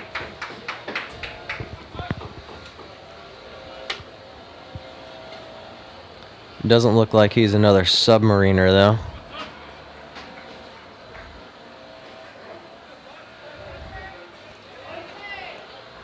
But I think Central might welcome that at this point.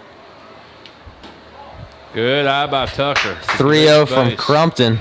He's going to walk on 4 straight pitches, and that's going to load the bases once again.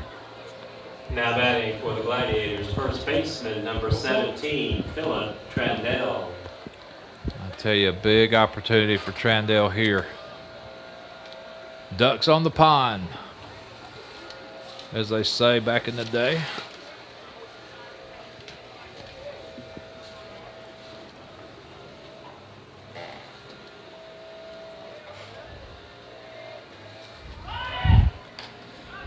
Stewart steps off and throws over to third. Not in time.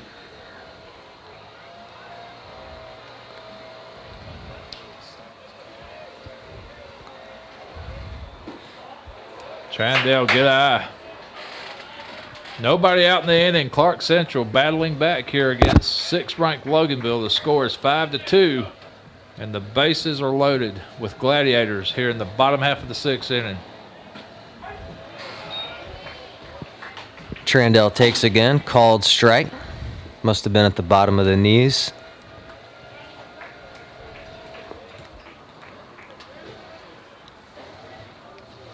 One from Stewart. Pops straight up in the infield. Excuse me, shallow right. Frazier's going to have to get over just in time to catch that. Runner at third is going to tag. That's Harris. He's going to score easily. So a sac fly from Trandell is going to advance everyone. Harris scores from third. Runners at first and second move down to second and third. Score is now 5-3 Loganville. Base hit here by Bennett could tie the game.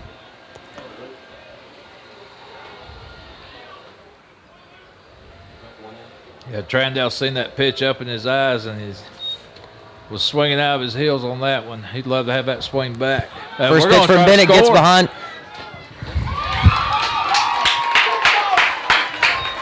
So I'll tell you what, I love the aggressive calling here, not wasting those runners on the base. That was a great job by Jack Elliott Gower to be alert enough to take off on the pass ball, and Clarke Central's 1 run down, Andrew. Stewart's got to be feeling a little bit rattled at this point. Comes into the game with a 5-0 lead, gives up 4, and now the tying runs at third base. Here's the 1-0 to Bennett, swung on and missed.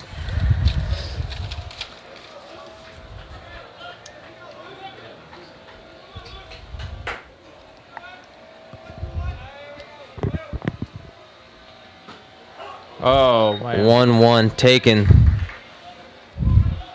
Must have been a stray seam that caught the black on the outside corner. Yeah, very, very close to the corner.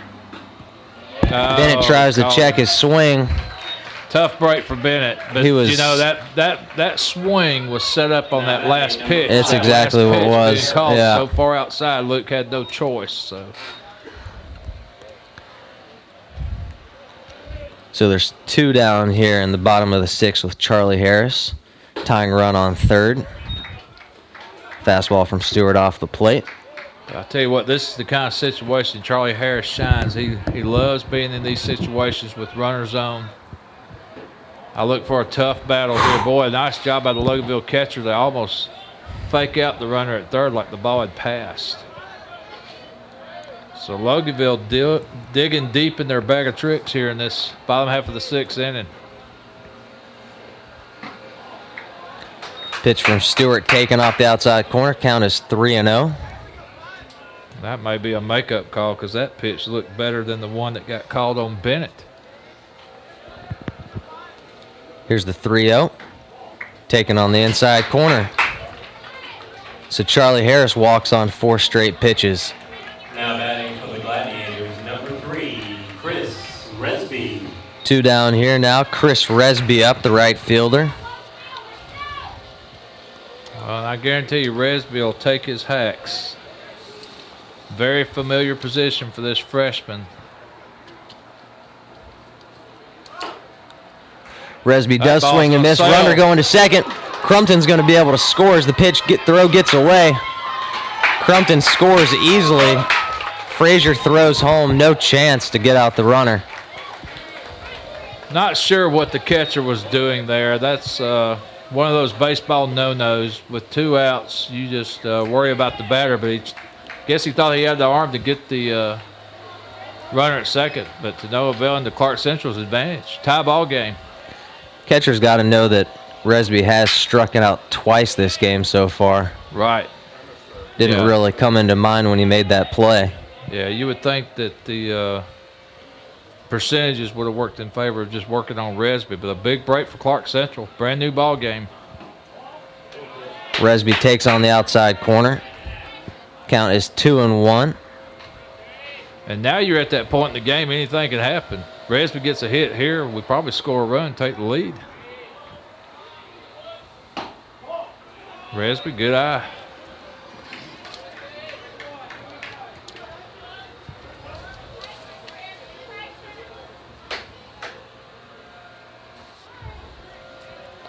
3-1 on Resby.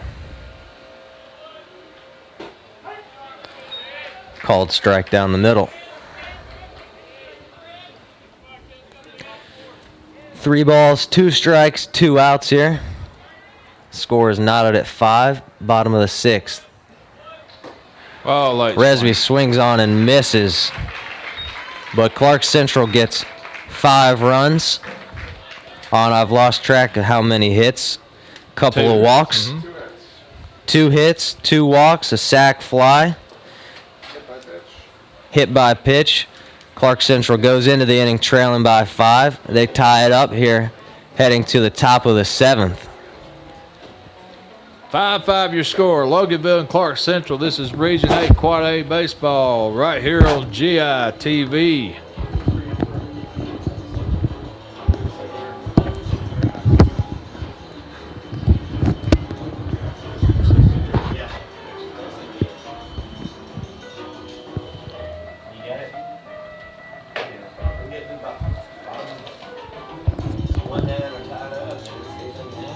We'll remind everybody again, next Saturday, April 14th, the Classic City Championship comes over here to A.B. Weathersby Field as Clarke Central takes on Cedar Shoals. And the only game between the 2 schools this year, because of sub-region plays and rules, Clarke and Cedar only play 1 game a season now.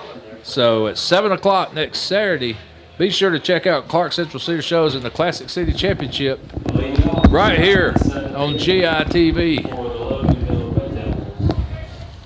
Number 1, the shortstop, David Shalou.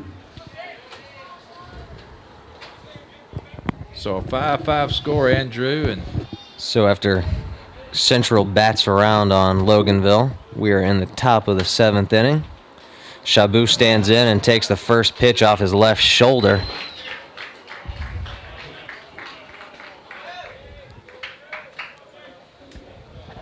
Now batting number 2, David Mayo. I don't know, you asked a lot out of this freshman who pitching in his first varsity game. I don't know if you think about changing pitchers here. Let him ride. Let's see what they. There's a bunt, hit foul. But McHugh's done all you can ask. Seems like half of Loganville's lineup's hitting over 400, but they're intent on playing some small ball here. Well, this is just, they're one of those teams, they're going to win the game any way they can, and right now they're thinking that might be their best percentages. Maybe they're not hitting the ball as well as they thought they would, or maybe the small park here at A.B. Weathersby's playing tricks on them, but not a typical Loganville night. Only 5 runs for a team that's been averaging well over 13 per game. Count is 1-1 here on Mayo. Shaboo's down at first. Mayo does get the bunt down. McHugh Fields throws across the first in time. Runner advances to second. And I'll tell you what, One down. McHugh had a lot of confidence in his abilities there. That was a very slow, deliberate toss to first, but it was in time. And that was a great play by the freshman.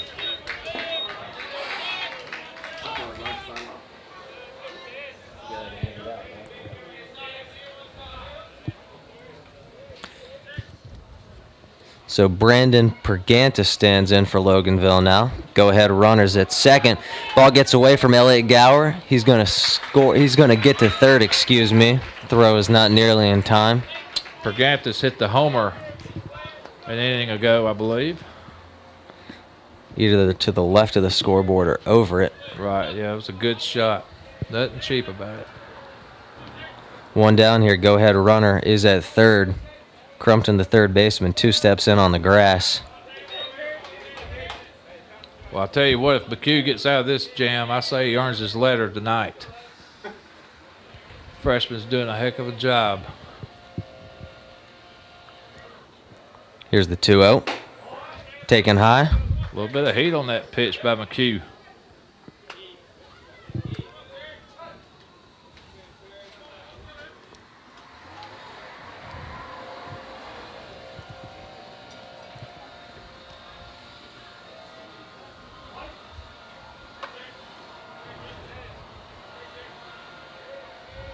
On the way for McHugh. Swung on and missed. Nice. Beautiful pitch. I think that's the third time we've seen a Loganville hitter swing with a 3-0 count. Yeah, they don't want to get on by a walk. They want to get on by a hit. They know that makes the batting average go up.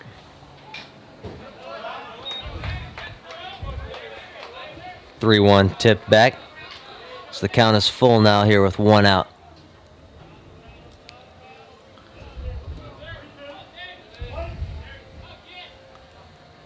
Strikeout or a ground ball to a corner infielder here would be great. It'll be a walk instead.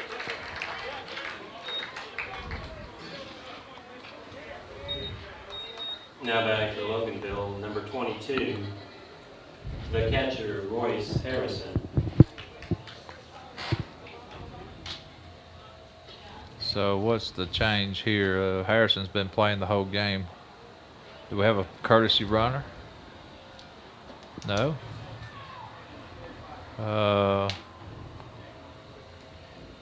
Seager's disputing something in the lineup.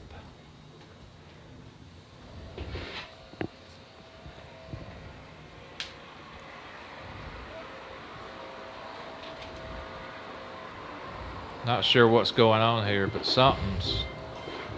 Coach Seegers for Loganville's pointed out something to the umpire, and now Coach Kurt's going to meet with the infielders. I would love to find out what that was all about. Harrison, the catcher, is going to be hitting when this mound meeting is over. He's walked twice, struck out once, been caught stealing.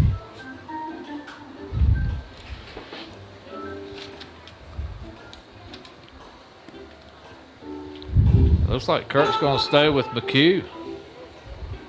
And boy, I tell you what, Coach Kurt's got eyes in the back of his head. He waited till that umpire got right on the dirt and turned around and walked off. That's something a manager's just born with to do. Walk away when the umpire gets near you.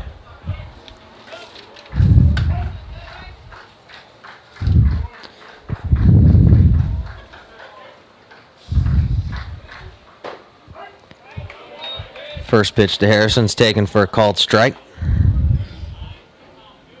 5-5 score. You're hearing it right. Loganville, 6th ranked Loganville and Clarke Central all tied up in the top of the 7th.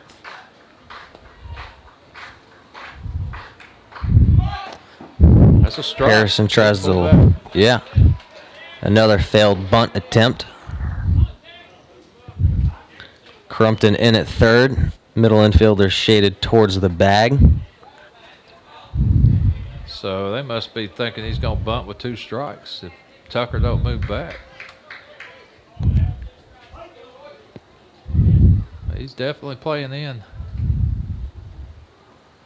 Oh, beautiful pitch.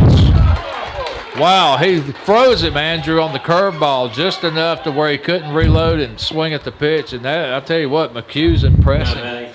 Harrison must have been sitting on a fastball. I don't know. He looked totally caught off guard. I agree. I think he was guessing fastball and got the hook. So Milligan stands in now. Left-handed hitter for Loganville.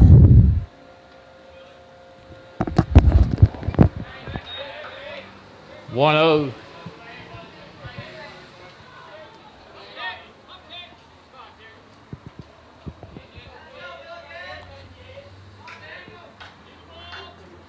With all the bunt attempts, Crumpton's not going to move back at third anytime soon. Oh, beautiful job by Gower to stop that pitch.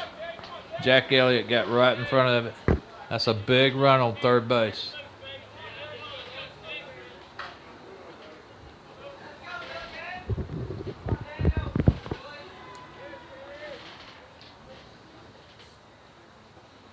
(2-0) from McHugh is skied into center field. Harris is under it and makes the catch. So Loganville gets a couple runners on. They don't get anybody in. The score is going to stay at 5 here as we head to the bottom half of the 7th inning. Clarke Central's got a chance to win it. Clarke Central has top of the order, Andrew, coming up. That's 1, big. 2, and 3 hitters. Batted around last inning. And I see the hat going around the stands. They're already taking up donations for Terry McHugh's letter jacket. He got out of that inning He had a runner on third forever. And now the UGA commit Clint Frazier is going to come in and pitch. He showed off his arm a couple times from center field. No real plays, but you could tell there was some firepower there. Well, I guess it's safe to say that Coach Seegers is through playing around with our Clarke Central Gladiators.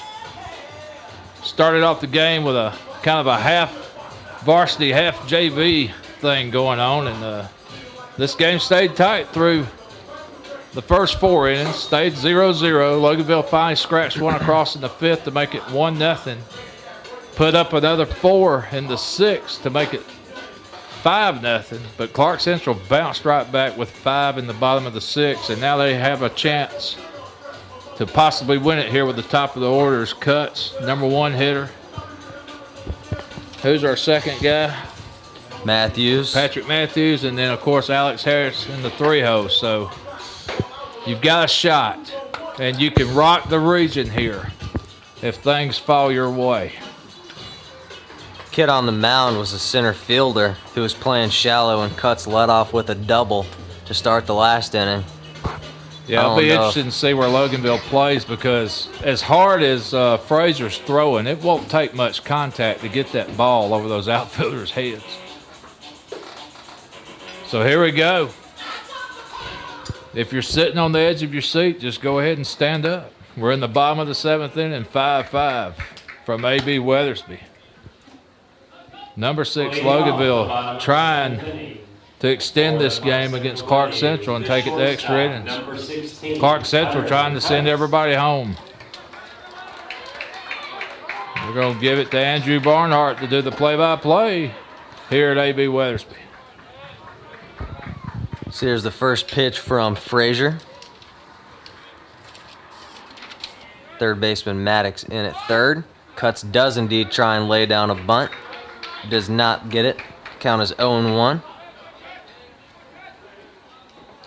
Right fielder Andrews definitely 6 to 8 strides deeper than he was the first time on Cuts.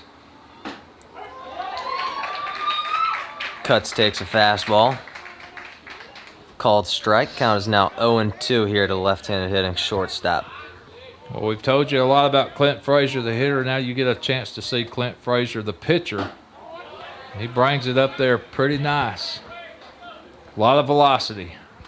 They say, used to call that throwing hard. Not Cuts. just fast, but hard.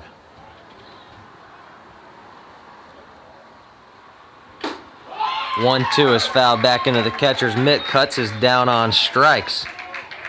It was not a bad swing by Cuts. He was on that pitch. He just missed it.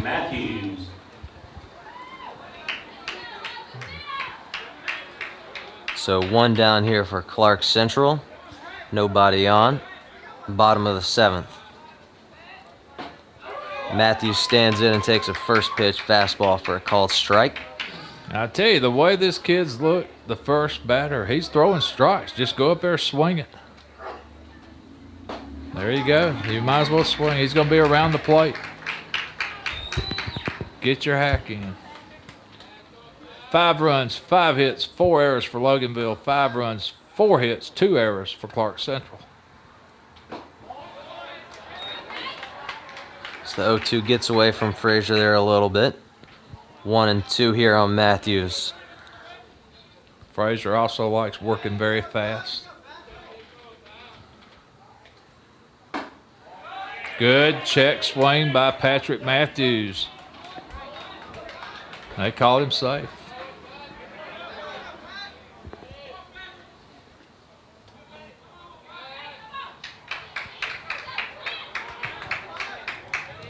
So Matthews falls behind 0-2. Works it back to even. Takes outside again, and the count is full.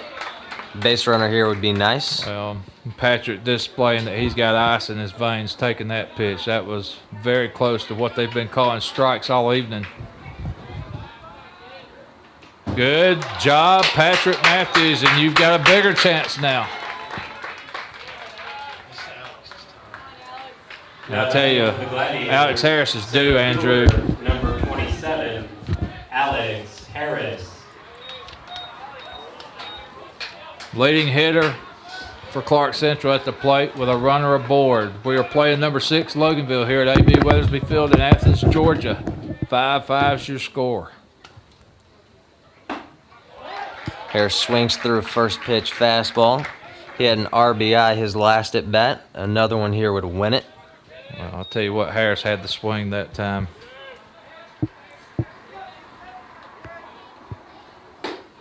Another nice cut. And I tell you what, you can't ask for no more than this. You got a big time stud pitcher against our stud, Alex Harris, and they're just going man on man here.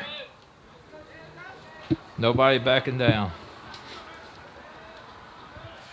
As they say, something's got to give.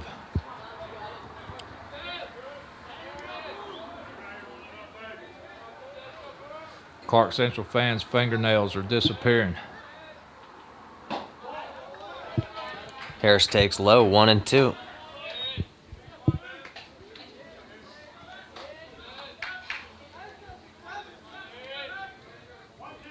Loganville has won their last 11 games straight, 9-0 in the region. 1-2 is lined over the second fielder's head. Matthews is going to head around second. He's going to head into third. Harris is going for 2. He didn't even have to slide. Wow. Stand up double. You've only got one out, Andrew. Anything can happen. Pop fly ball can get Matthews in. Base hit could score Matthews. 23, Jack Elliott Gower. Ball hit to the infield to the right side gives you a chance to try to score with Matthews. There's so many ways you can try a pass ball by the catcher. There's so many ways with one out that you can try to score a run here. Go ahead, Andrew. I'm just getting goosebumps, and I got to get them out of the system. They always come through my mouth. I didn't expect Harris to take second on that, but now that he did, that was a pretty big play. Well, that takes away the double anyway. play, so they may decide to walk at Jack Elliott Gower to get the double play back in order. Gower's got a double tonight. Jack had a big hit last night against Wanda Barrett. Had a nice sharp single in the gap at left center field. Line shot. We could use that here again and end this thing.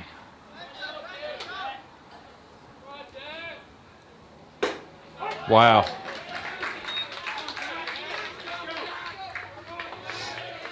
Too close to take. 0-1 here on the catcher. Infield in all the way around for Loganville.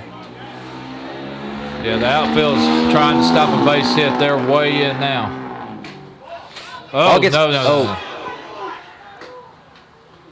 And I tell you what, Frazier was slow coming off the mound. That might have been a missed opportunity there. We just never know how it goes off the wall. Never know. Tough when you got a short backstop, as we do here at A.B. Weathersby. Very close backstop to home plate. Madison County, it'd be ball game. Loganville, it'd be ball game. But here at A.B. Weathersby, we keep playing. 1-1 on the way. Taken outside again. Count is 2-1. Come on, boys. Let's rock the region one time. 5-5. Loganville, Clarke Central. You're watching GITV out there in internet land.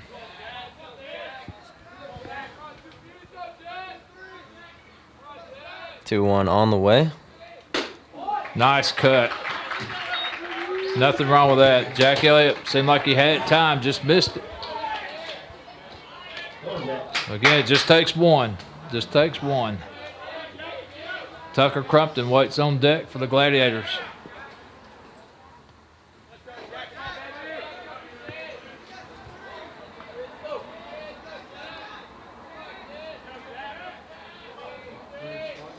Two-two on the way to the central catcher.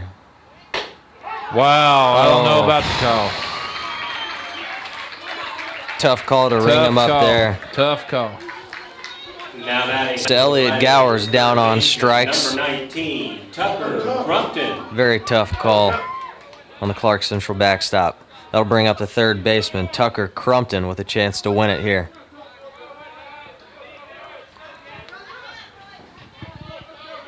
Runners on second and third for Central. 2 down here. Tie game, bottom of the last.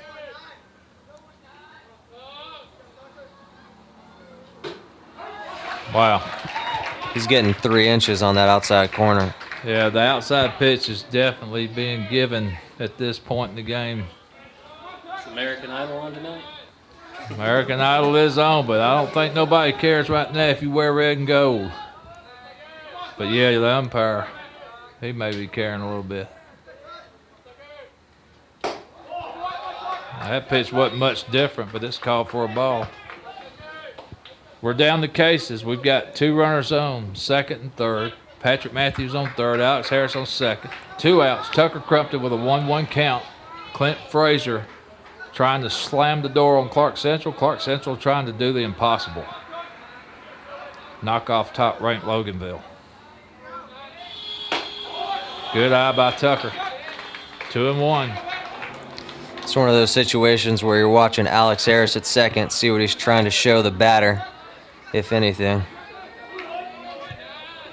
Yeah, Harris, he's maybe where the catcher's set up. Always in the game.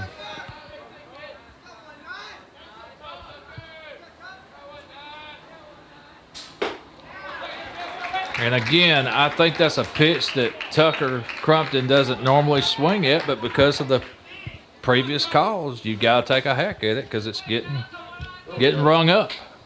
Yeah, he really doesn't have much of a choice. It was that 1 strikeout Bennett had an inning ago. Kind of set up the same way. And they're definitely trying to get him to chase. So the count is full here with 2 outs. And Frazier can still afford to possibly waste one here. He's got a base open. He doesn't have to necessarily throw it right down the heart of the plate. So let's see what happens here. If they try to make Tucker chase, let's see where the catcher sets up.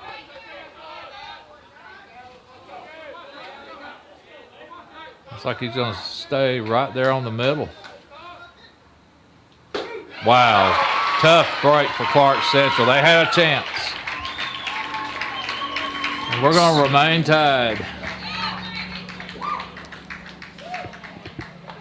5-5 our score. We're going to extra innings here at AB Weathersby.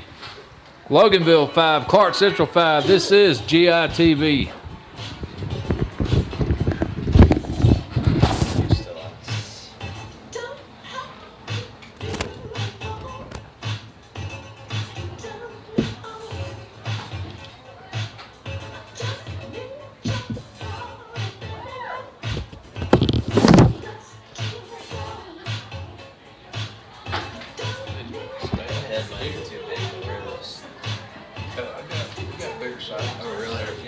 What is that?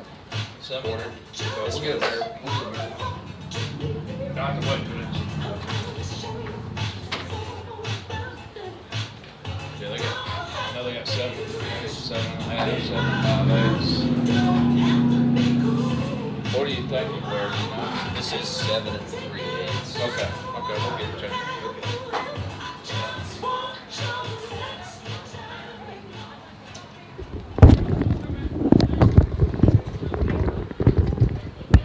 Leading off the top of the 8th inning for Loganville, number 10, third baseman, Logan Maddox. So we're going to the top half of the 8th here. Logan Maddox stands in for Loganville. Terry McHugh still on the mound for Clarke Central. First pitch is a called strike. I'll tell you, McHugh's just gotten better and better each and every inning, finding more of the plate. Standing tall. Maddox takes low. Clarke Central had a big opportunity back in the bottom of the 7th, but we stranded 2. It's 5-5. Fastball taken high. Haven't seen Crumpton play this deep at third in About 3 inning or innings. so. And Maddox swing. loops one down into right field. That's going to fall. Just Nice. flares one over second baseman. Kind of will break you back. Now batting for Loganville, the 19, Clint Frazier.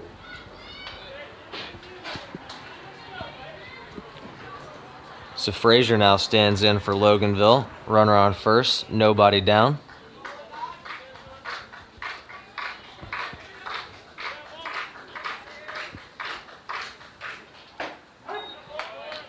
First pitch taken for a called strike.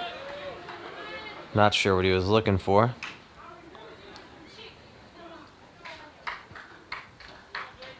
Well, if you're Loganville, you can't ask for a better situation. You got one aboard and your top guy at the plate. And we get one of them calls on the corner. 0-2 to Frazier, so now he's got to protect, swing at anything close. By now, McHugh should know that the black on the outside of the plate extends a couple more inches. Wow. Yeah, if you're Clarke Central, you got to stay out there with this guy. So 1-2 here on Frazier.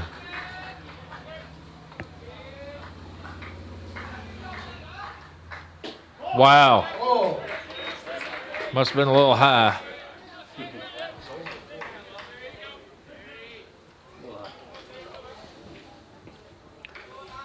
Two here on Frazier.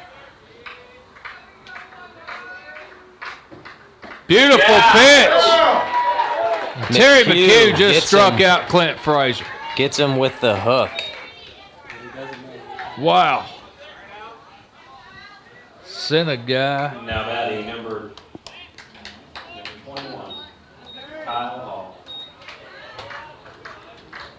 Left-handed hitting Kyle Hall stands in now.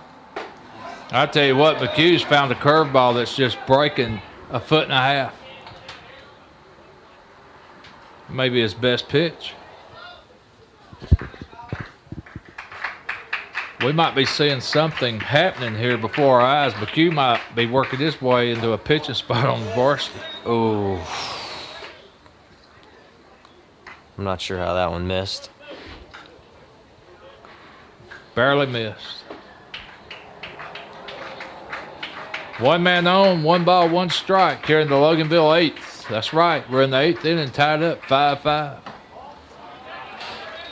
Fastball just off the plate. Maddox still standing on first for Loganville. Big gap out in left center field. If Hall could hit it there, Maddox would be able to run for a while. Maddox is off and running. Hey, they got a chance to double him up, Skies one Andrew. into the infield. Maddox is going to have to scurry back. Cuts is under Wow. it. Ball was hit a mile high. Couldn't It quite was. do it. But there are 2 away. 8th inning action here at AB Weathersby. Loganville 5, Clarke Central 5. Loganville has 5 runs on 6 hits. They've committed 4 errors. Clarke Central 5 runs on 5 hits. They've committed 2 errors. But the big story tonight has been one Terry McHugh on the mound for Clarke Central, fearlessly attacking the Loganville hitters. And maybe he's just too young to know what he's doing. But the freshman has stepped up big.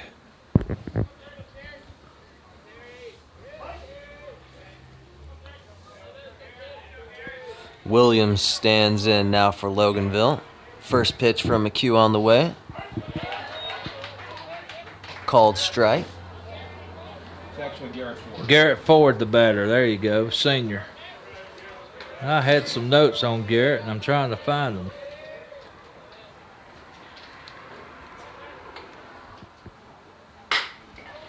That's Curveball playable. skied out into left field. Can you He believe is what under Clarke it. Central's doing? They are in the 8th inning tied with 6th-ranked Loganville. And again, another chance with the last at bat to do the impossible. We're going to take a short break here. 5-5 your score. Loganville, Clarke Central, right here on GITV.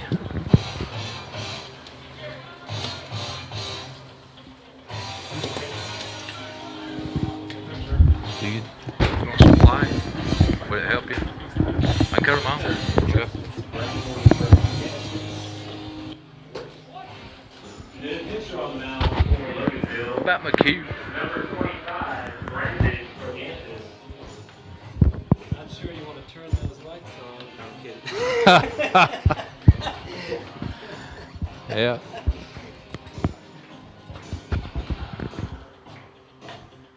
The lights will get us the run we need, right?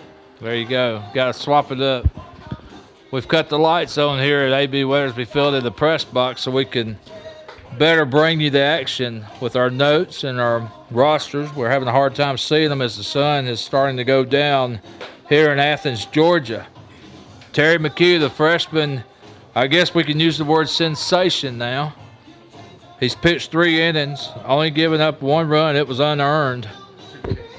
He's got 2 strikeouts, and biggest strikeout of the night came with freezing the big-time hitter for Loganville, Clint Frazier, on a curveball that Clint never could pull the trigger on. So Terry McHugh, the young freshman, earning his stripes tonight.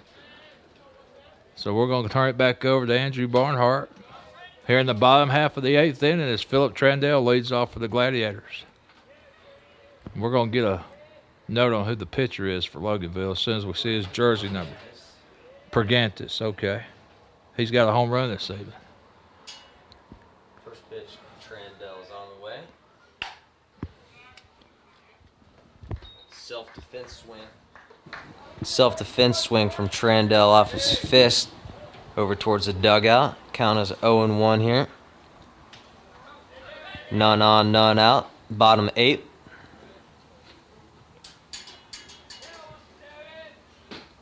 Pergantis out of the windup. Taken low. 1-1. Trandell is overdue in the home run department. He's still looking for his first one.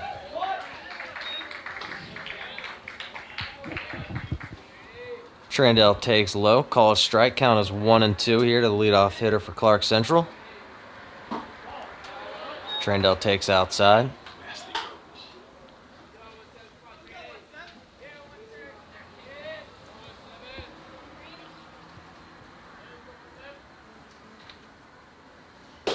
Wow, 2-2, nice cut. swung through. Good job by Pergantis on Trandell. Trandell had a nice rip. 21, the left fielder, Luke Bennett.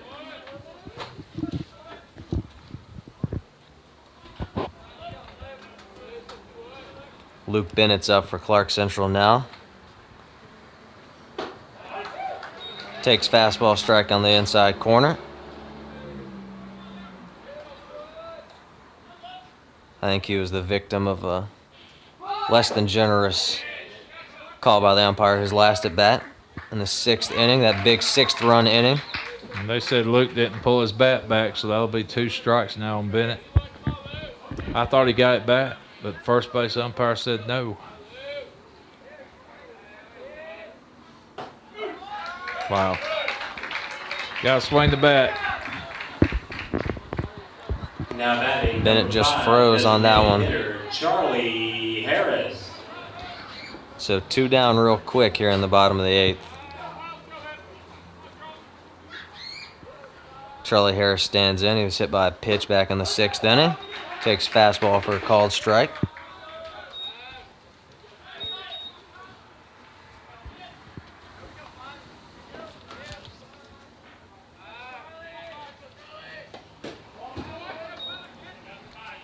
Pergantis, out of all the Loganville pitchers we've seen tonight, definitely not the hardest thrower of the bunch. He's kind of floats that ball up there. I don't know if it's a breaking pitch or just a circle change, but there's some kind of slow motion to it.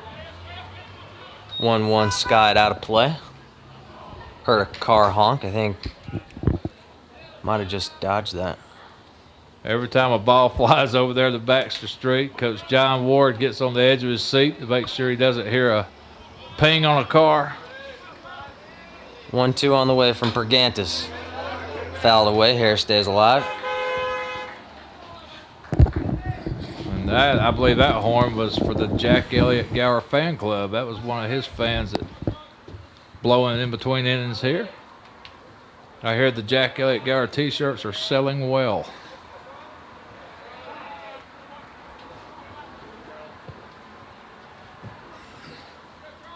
1-2 the count on Charlie Harris. We need a hit. There's 2 outs in the bottom of the 8th. That's right. We're in the bottom half of the 8th inning. Loganville Clarke Central tied at 5. Harris goes down swinging, and now a doer for Clarke Central in the bottom half of the 8th. No runs, no hits, no errors, nobody left on. Your score after 8. Loganville 5, Clarke Central 5. This is GITV.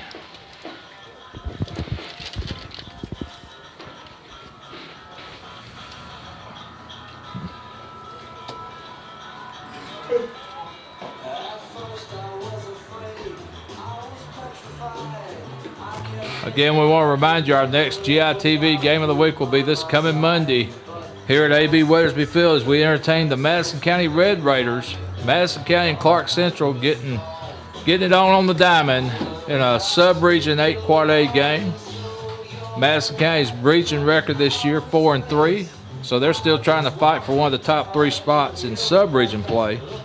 First pitch will be at 5:55 as the 25th year head coach Charlie Griffith, and also Clarke Central alumni, class of 76, comes to Athens. Madison County, Clarke Central, April 9th, right here on GITV.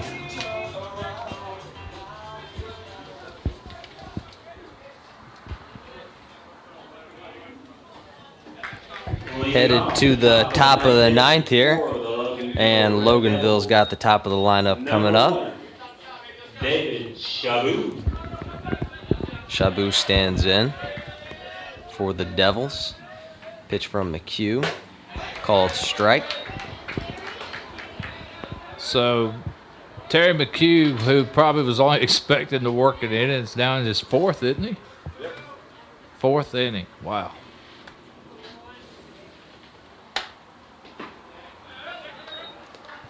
McHugh working out of the windup.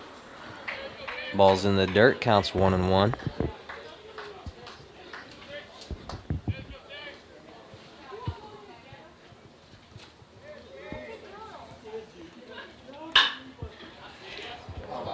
One fouled down the right side. 1-2 here to the Loganville leadoff man. Mayo waits on deck. I mean, other than the Pergantis home run, Clarke Central pitchers have done an excellent job of keeping this high-octane offense of Loganville inside the fence. That's why they play the games, Andrew. You never know. Grounded back up the middle. Matthews going to have a play on it. Tough. He stops it, but not able to keep his feet and make the throw. I mean, the ball just got out of reach of McHugh. He had a play on it. Matthews, if he fielded it clean, might have still had a chance, but that's a tough break for Clarke Central. Loganville with the leadoff hitter on here in the 9th.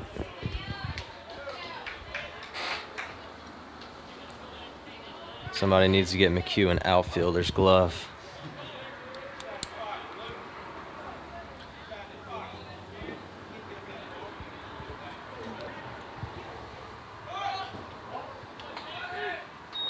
Fastball for McHugh in the dirt. Shabu not able to get to second. Keeps it in front of him. So Mayo at the plate with Shabu at first. Nobody out. Crumpton again in at third. Runner goes. Throw from his knees. It's going to get into center field. Shabu's safe at second. He's going to stay there. Elliot Gower tried to throw it from his knees. Got a little to the right side of Cuts. Gets by him into the center field. But you know what? McHugh was in trouble last inning with a runner on third, and he got out of that. Let's see what happens here. A little bit tougher situation, though. Runner on second with nobody out.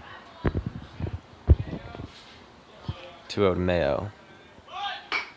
Lays down a Beautiful bunt, and bunt. it's a good one. I don't think they're going to have a play anywhere. That's about all McHugh could do. Runner was definitely going to beat that out at first, and he tried to take a chance at getting the lead runner, but now you got Devils on the corners. Now batting. Nobody out. 25, Brandon Pergantis. Well, we know what he did last time. Is it his time again?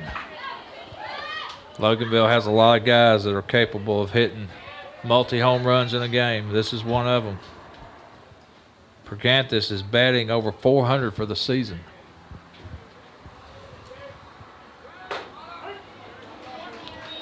And again, McHugh just fearlessly serves that one up over the outside corner for a called strike.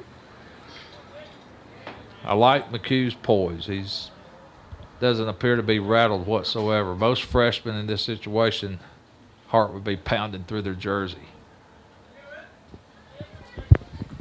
McHugh's dropping in one curveball after another. Got pretty good command with that off-speed pitch. Got Frazier out an inning or two ago with a great one. Wow. And I tell you what, the way McHugh's pitching and being a freshman, you got to say the future's so bright, you got to wear shades. You got to love it. Good things happening tonight, regardless of the outcome for Clarke Central. They have found something here in McHugh. Mayo goes. Elliott Gower throws down to second, but Matthews comes in a design play, I'm guessing. Yes, sir. That's exactly right, Andrew. They were hoping the runner on third would bite, but he did not. Good thing is it's 1-2 on Pergantis. Big stick at the plate.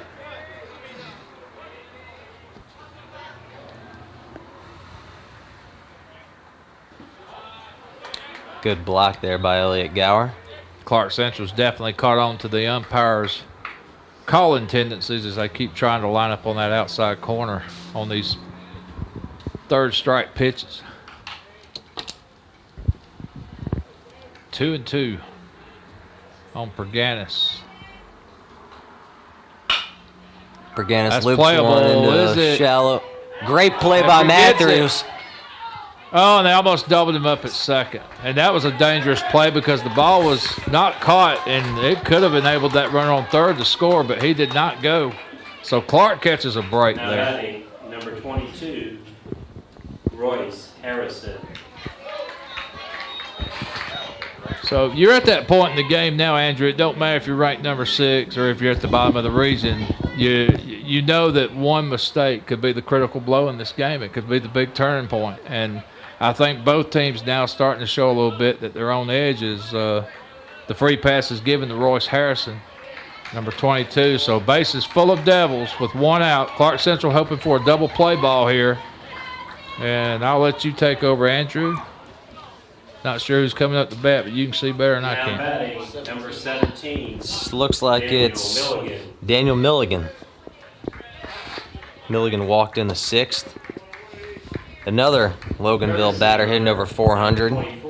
414. Loganville brings in another pinch runner. Speed everywhere on the bases. Well, for all their hitting, Loganville's only got 8 hits through 9 innings. And I'm not very good at math, but that's less than 1 hit an inning. So the Clarke Central pitcher doing a great job. But Breaking ball nowhere to put Milligan. You just got misses it. can't give a free pass here. Puts a lot of pressure on McHugh now. But so far, he's answered the call. Fastball in on his hands. Fouled down the left side. Nobody's going to be able to make a play on that one. 1-1 here on Milligan. And I've noticed some Loganville fans now that were sitting during the first 5 or 6 innings starting to stand up with their arms folded like they might be a little disturbed at what's going on here at AB Weathersby. Not a familiar spot they're in, seeing the Red Devils tied through 9. The only other time that happened to Loganville this year, they were playing a team from Tennessee. They came back to win that game 5-4.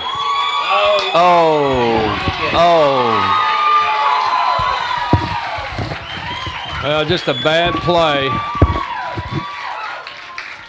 And right there, that's just just a bad call. I don't know. McHugh thought it was. That's the second time at first base we've had a call not go our way. If you're a Clarke Central fan. And McHugh, the freshman, a little bit rattled, kind of held on to the ball after the play, and it afforded another Loganville runner to score. So 2 runs score on the play. It's now 7-5 Loganville, and they're looking for more. Runners on the corners, 1 away. I'm not sure if it was McHugh shocked that he didn't get the call that allowed the guy from third to trot on home without a play. Well, and like we said again, that's the second time tonight that Yeah. a call has not gone Clarke Central's way at that base. Nevertheless. So Central's now trailing 7-5 here in the top of the 8th. They've entered the bottom of the last before down by 5. Kept it going. So 1 down, runners at the corners. Another bunt. McHugh lets it roll foul.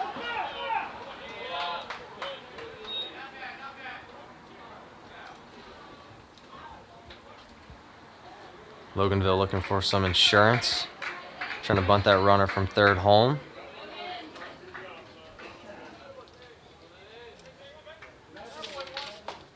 This is Maddox, the Loganville third baseman. With an all-black bat. Looks wooden from here. Wow. Now there's a logo. They have 3 infield hits. Logan Maddox, number 3 hits for Loganville this inning, and all of them infield hits. That's small ball at its best.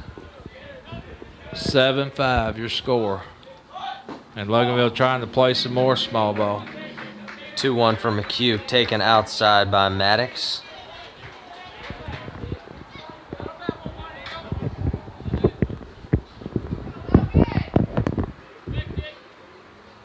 Here's the 3-1 with Frazier on deck. Perfect bunt. Nope. Out. Foul ball. 3-2. Started off fair, but quickly went foul.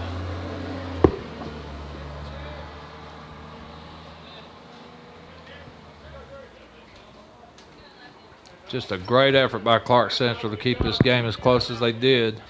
I'm sure Loganville came in here a little bit overconfident, maybe. Not so much the players, but maybe the coaching staff. But they're in the 9th inning with a 2-run lead now.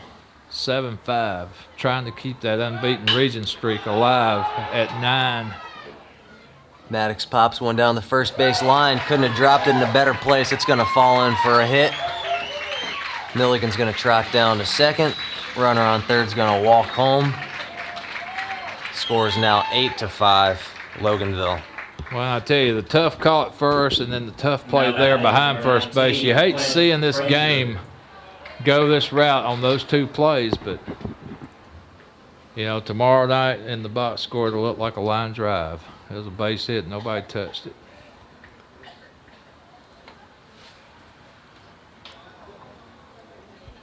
But you got 3.5, well, 3 1/3 strong innings out of McHugh.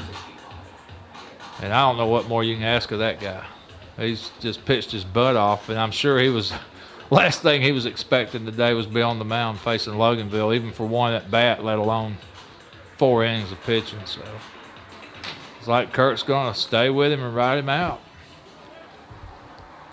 And I know McHugh might be a little bit rattled after that call a while ago, but this, what Coach Kurt's doing with him right now, that ought to shoot a little bit of confidence in him that he's thinking that much of him to leave him out there. I don't think he's leaving him out there to get killed at all. I think he just thinks that's his best option right now. I mean, you got to tell him you made your out pitch. You got a pretty good result. It was just dropped in the worst place possible. Exactly. And you got a bad call to boot on top of that. So a lot of it not McHugh's fault.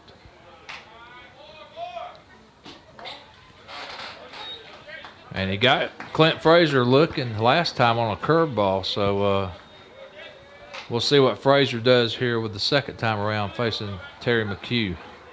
He starts him off with another curveball. Missed just outside. Frazier, a junior. He's already committed to the University of Georgia. He has a dozen home runs this year, 30 RBIs. Rumored to be hitting well over 500. Don't know if that means 550, 575, but all we know is it's well over 500, but that's dipped down some tonight. He's popped out a couple, struck out once and popped up twice, 0 for 3. He does have an RBI, sac fly. Sac fly, okay. And a fly.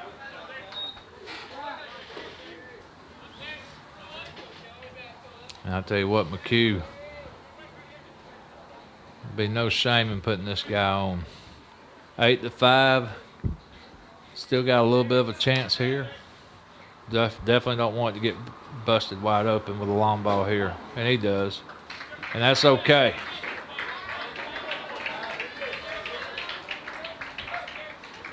Next up for Loganville, number 21, Kyle Hall. So Kyle Hall stands in now for Loganville with the bases loaded here.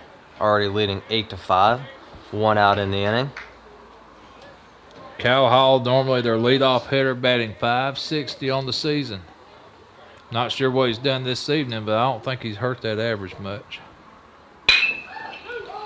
Grounded sharply to Patrick Matthews. Throws across to short. Across to first, not quite in time, but they do get the lead runner.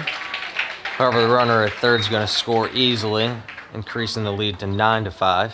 Now batting number 13, Garrett Ford. On that play, you can't go home. You got to try and start the double play. It just wasn't hit quite hard enough to get it turned. Now, I don't know if it's me, but that sounded like one of the old style aluminum bats there. That didn't sound like one of those BB core jobs. Had a definite ting to it when he connected on the pitch. Maybe loaded, I don't know. It sounded weird.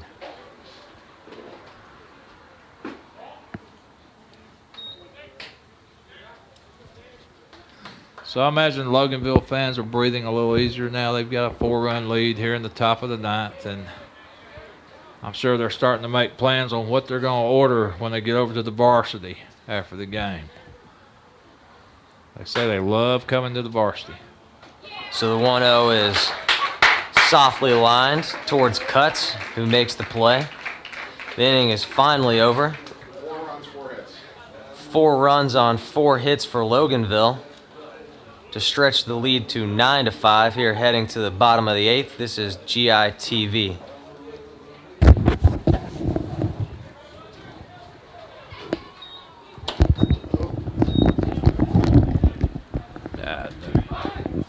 Good.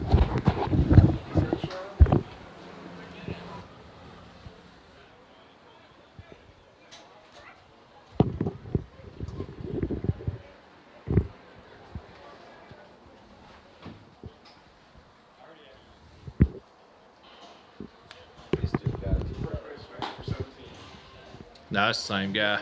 Oh, okay. That's high school and then that's college. Just look at his straight Yeah. neck. He actually got drafted by the Florida Marlins. He just quit like a year ago.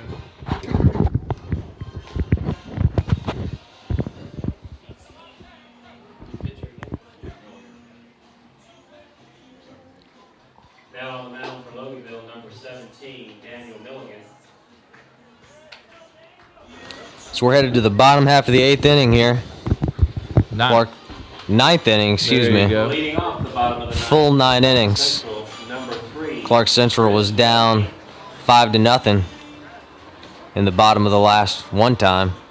And again, the game much closer than the score indicates, Andrew. Clarke Central, some unfortunate breaks there that didn't go their way in the top half of the 9th. It was a questionable call at first. Yeah.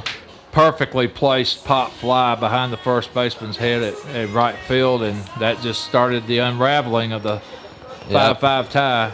Loganville benefits, gets 4 runs, and looks like they're going to try to stay in control, keep command of that unbeaten streak, and go to 10-0 in region play if they can get 3 outs here. Yeah, they got a few infield hits, a blooper, and if you're Loganville's coach, you got to tell your team, hey, that's why, a ground out or a fly out's better than a strikeout because anything can happen, and anything did happen for him that inning. So And that's pretty much the way Clarke Central stayed in the game. They just kept putting the ball in play. Wasn't necessarily anything crazy as far as a hit. They just kept putting the ball in play. So Resby stands in and takes a fastball off the outside corner.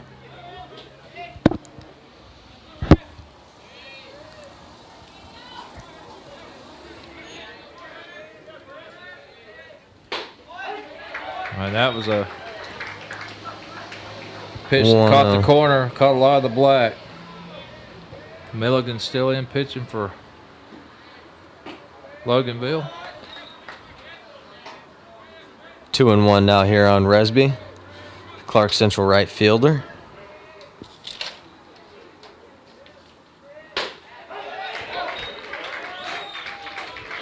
Got to be swinging here. That's what the umpire is saying with that call.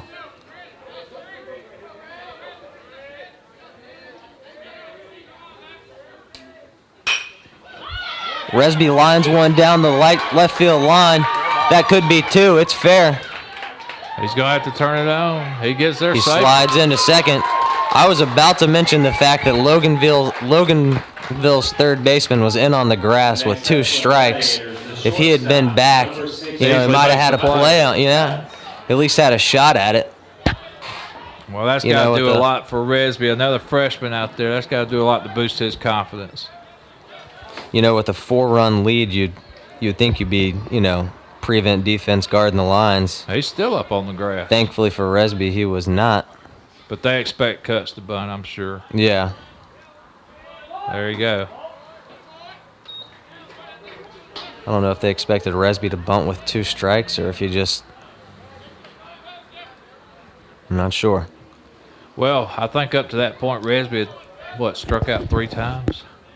So maybe they just didn't expect him to maybe try to figure out another way to get on base besides swinging the bat. Wow, nice pitch. 1-1 here on the Clarke Central leadoff hitter. Here again, you're only down by 4, and you got the top of the order up. Leadoff hitter Hunter Cuts at the plate. Patrick Matthews on deck, and of course Alex Harris behind him. Cuts takes low. So if you're Clarke Central, you just want to try to get runners on base. Give your big stick a chance.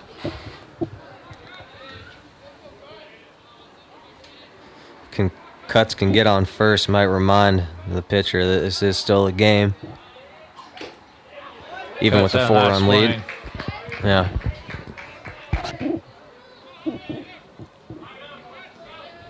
Left field and center fielder playing way in, but the right fielder, he's remembering Cuts' number. He's staying back there a little bit. Cuts had a nice drive earlier in the game. Well, I tell you what, Cuts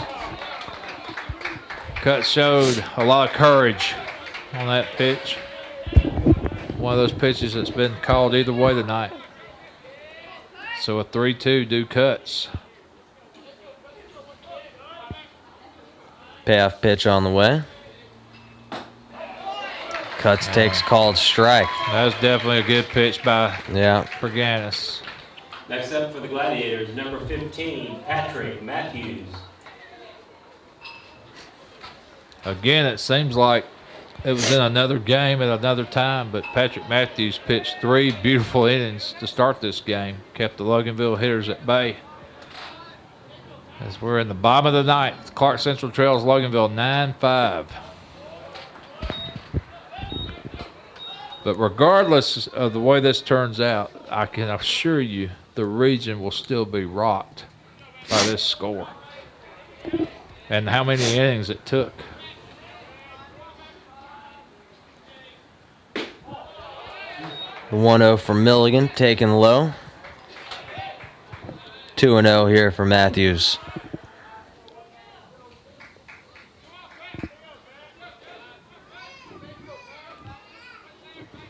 Resby at second. No one's even paying any attention to him. Nice pitch. Tied him up on the inside corner. No point in Resby trying to go anywhere down by 4. Unless you're trying to play some mind games or something with Milligan. Exactly. Good eye by Matthews. I would say Matthews has the take sign here. It'd have to be really, really good for him to swing the bat here.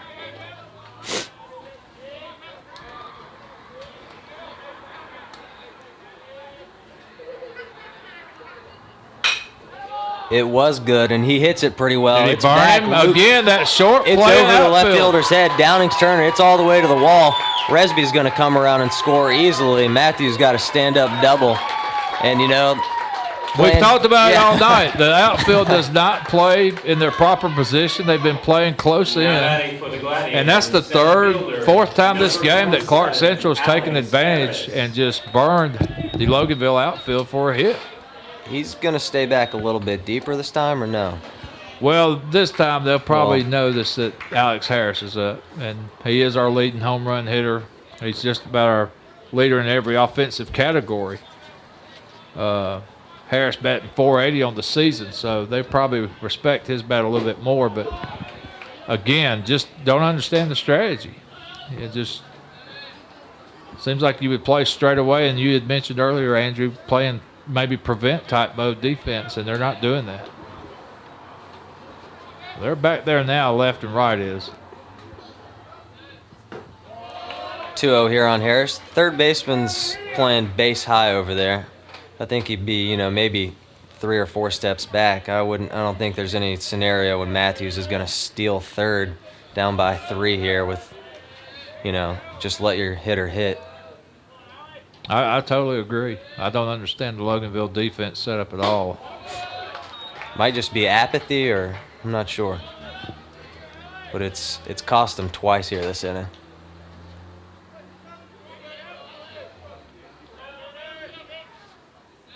Three to Harris, and with first base open, you may see a waste pitch here. All right, painted the corner. And again, with the left-hand hitter on that outside corner, a hard pitch for Harris to pull, so that was a good throw strike. Good pitch by Perganis. Goes high that time. So 2 on here for Clarke Central. So again, it gets Now interesting. batting for the Gladiators, your catcher, number 23, Jack Elliott Gower.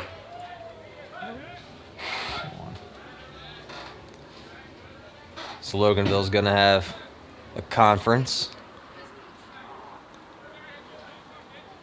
2 on here, 1 down. Elliott Gower would be the tying run. He scribbles something in the dirt when he comes up to bat. What is that? Who's that? Elliott Gower. Jack Elliott Gower? Yeah. He's probably trying to get a free promo here on GITV for Yeah. his fan club. He's probably trying to tell his fans where they can email him or Facebook him. Not sure what the ritual is. We'll have to find out about that. We'll have to ask Coach Kirk on the next Kyle Kirk show what that ritual is all about. Maybe he's just trying to get some dirt on his hands to add to that collection on his pants. Might have the dirtiest uniform on the team. I think he was writing his initials. EG.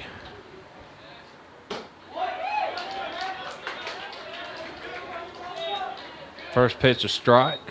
Clarke Central with runners on first and second, 1 out. We're in a 9-6 game. Tying run at the plate and Jack Elliott Gower.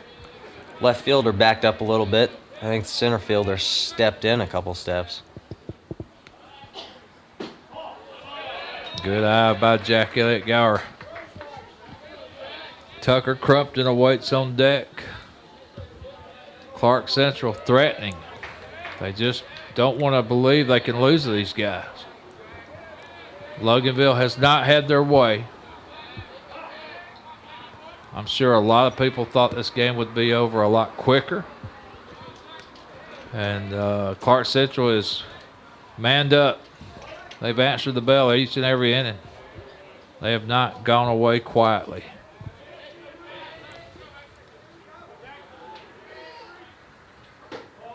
One for Milligan. Breaking ball didn't quite come back enough for him. Ball inside. Elliott Gower is one of the few guys I noticed that wears real stirrups. Yeah, that's a version of those Cincinnati Red Legs. Yeah. Back in the big red machine. So a big time hit by Jack Elliott Gower. Is it enough to score? No. They're going to hold the runner at third. So now bases full of Glads.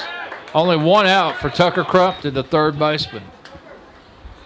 So Jack Now stays batting for the hot. Gladiators, third baseman, number 19, Tucker Crumpton. Now, I'll tell you what Tucker's due tonight. He's struck out quite a few times.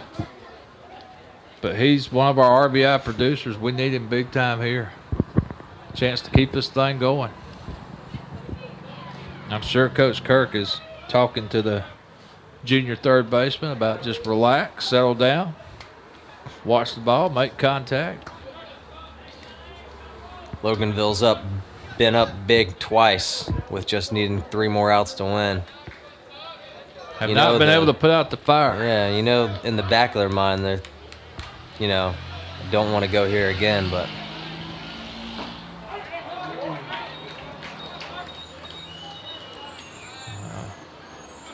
One strike on Tucker.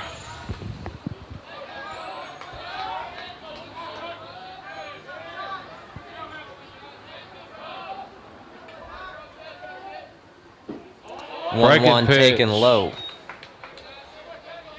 You know, this is especially a situation where they're up 9-6, bases are loaded, a double ties the game, and the center fielder's still halfway between the dirt and the wall. I don't understand the short playing of the outfield. I do not get that, especially when it has not worked. I think the one time it worked was on Hunter Cutt's fly ball, but the Loganville guy had to really run back and catch it kind of over his shoulder to make the play. But other than that, Clarke Central hitters, for the most part, been able to hit it at will over the Loganville short playing outfielders. They said he went around. Wow, tough break for Tucker.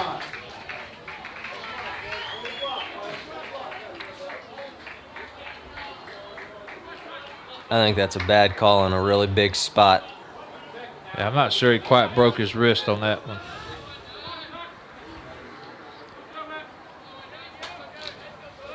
(1-2) versus 2-1 in this. It's not insignificant. Tough pitch. Tucker goes down, strikes. So now you're down to your last chance. First baseman Philip Trandell. Baseman, number 17, Philip Trandell. But not to press the drama button here, but Trandell is due big time for that first big long ball, and bases are full of Glads. One swing can end this game. Watch his first pitch for a strike. Trandell, when he gets a hold of one, usually shoots it to the gaps, left center and right center most of the time when he hits one hard. Sure could use one of those right now. Runners will be going for Clarke on anything hit. Nice eye by Trandell. 1-1 the count.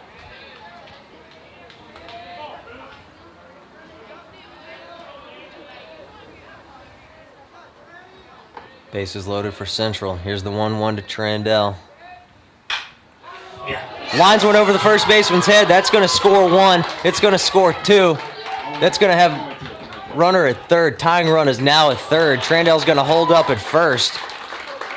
He just does what he can with that one. Outside pitch. He doesn't try to do too much. He lines it over the first baseman's head. Great job of hitting there. He did exactly what he had to do. He put the ball in play. He moved the runners around. There's no harm done. Now you've got runners on the corners. Anything happen again with Luke Bennett coming to the plate, and again, it's going to take a hit. But nothing's impossible. Luke's overdue tonight, too. Royce Harrison, the Loganville backstop's made a few pretty good blocks. You know, anything that gets away from him. One or two runs, you're right. And that could be the difference in the game. So Luke Bennett stands in here now for Clarke Central with the tying run on third. And now with the way things have turned out, you know that Clarke Central's going to point the finger toward a couple of those questionable calls. And I don't mean to keep beating a dead horse here, but they were very, very questionable over there. Both calls at first base. Bennett takes on the outside corner for a called strike.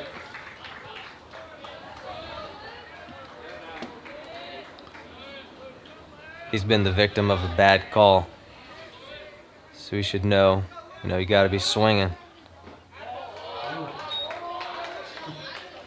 I'm just not quite sure where the strike zone is tonight.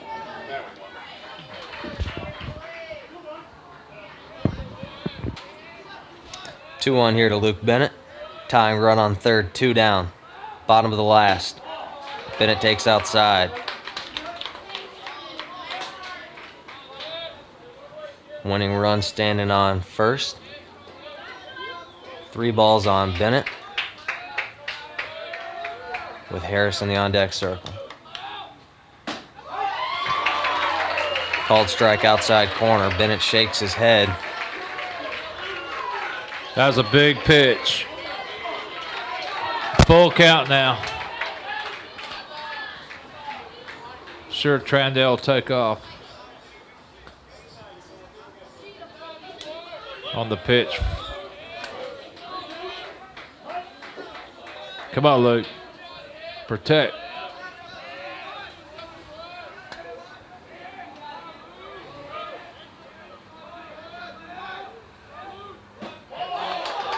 Got the call.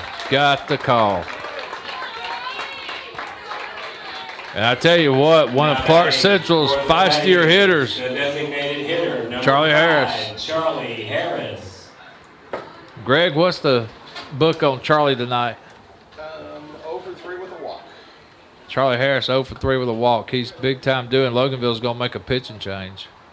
You know, this game kind of reminds me of the JV game against Alcovey the other day. Falling behind, catching back up. Yep. That was a classic. Yeah. Clarke Central rebounded to win that game 7-6, I believe, on the Shandon Haynes double that plated 2. Or was it a single? I can't remember. I think it was Single that single. plated 2, okay.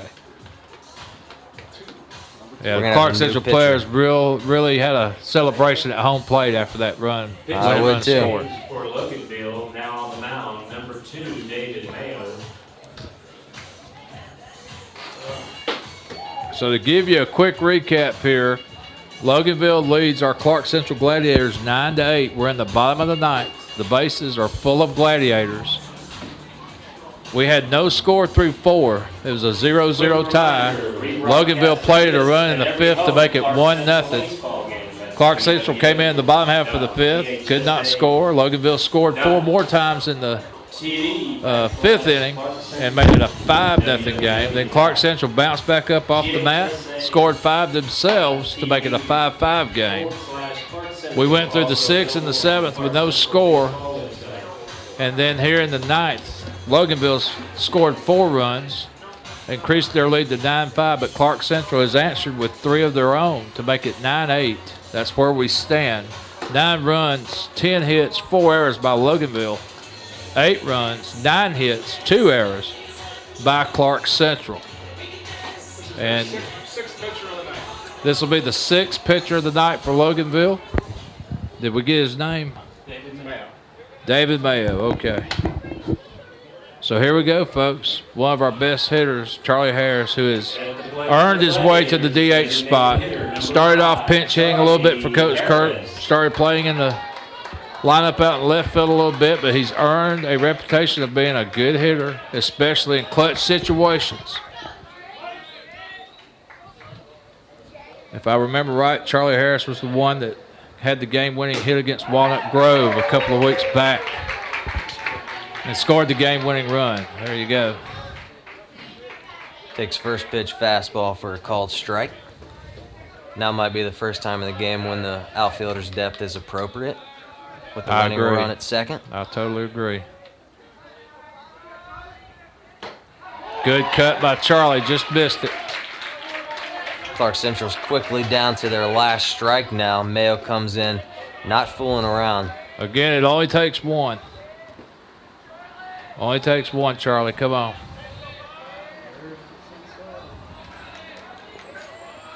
Got to be swinging here. Good eye. Good eye. Definitely outside the zone. And I think right here, if you're the pitcher for Loganville, you're going to have to put it over the plate to get this call. Not going to get the generous call that you might be getting earlier in the evening. Yes, he did. Wow, terrible call. Charlie did not look like his hands broke. Wow. Bad break, and I tell you that has killed Clarke Central. The bad call. Hush. That's one of those calls where if you're gonna home plate umpires, if you've got first base umpire, home plate umpires don't mess with that call, and they really shouldn't be making. Well, they it. shouldn't let it dictate the outcome of the game. Yeah. But Charlie Harris's hands did not break on that swing. I'm sorry. people- Clarke Central, victim of some bad calls here, lose a heartbreaker 9-8 to Loganville. And Andrew, I didn't mean to interrupt you, but it's going to be a hard pill to swallow when you're that close to the number 6 ranked team in the state. It is, but I think it could be a confidence builder, too. They played well. They fell behind big twice, came back all the way back, you know. No doubt Clarke Central can build a lot off this game. I think they may have answered some questions at the pitching position. Terry McHugh definitely made a strong statement tonight. The young freshman pitched his buns off, kept Clarke Central in the game through 4 innings. And look, this is great to see here. Both teams meet down on the pitcher's mound after the game, and that's just respect. That's Clarke Central respecting the Loganville baseball program and for all it is. And Loganville tipping the hat and just letting Clarke Central know that they gave them their best shot. Final score here from A.B. Weathersby Field. Clarke Central loses a heartbreaker. Loganville 9, Clarke Central 8. 9 runs, 10 hits, 4 errors for Loganville. 8 runs, 9 hits, 2 errors for Clarke Central. Our next GITV broadcast will be this coming Monday, April 9th, as we entertain Madison County here at A.B. Weathersby Field. First pitch at 5:55 p.m. For our executive producer, John Ward, our engineer, Chris Crumpton, and for Andrew Barnhart, I'm Buster Crumpton. So long, everybody.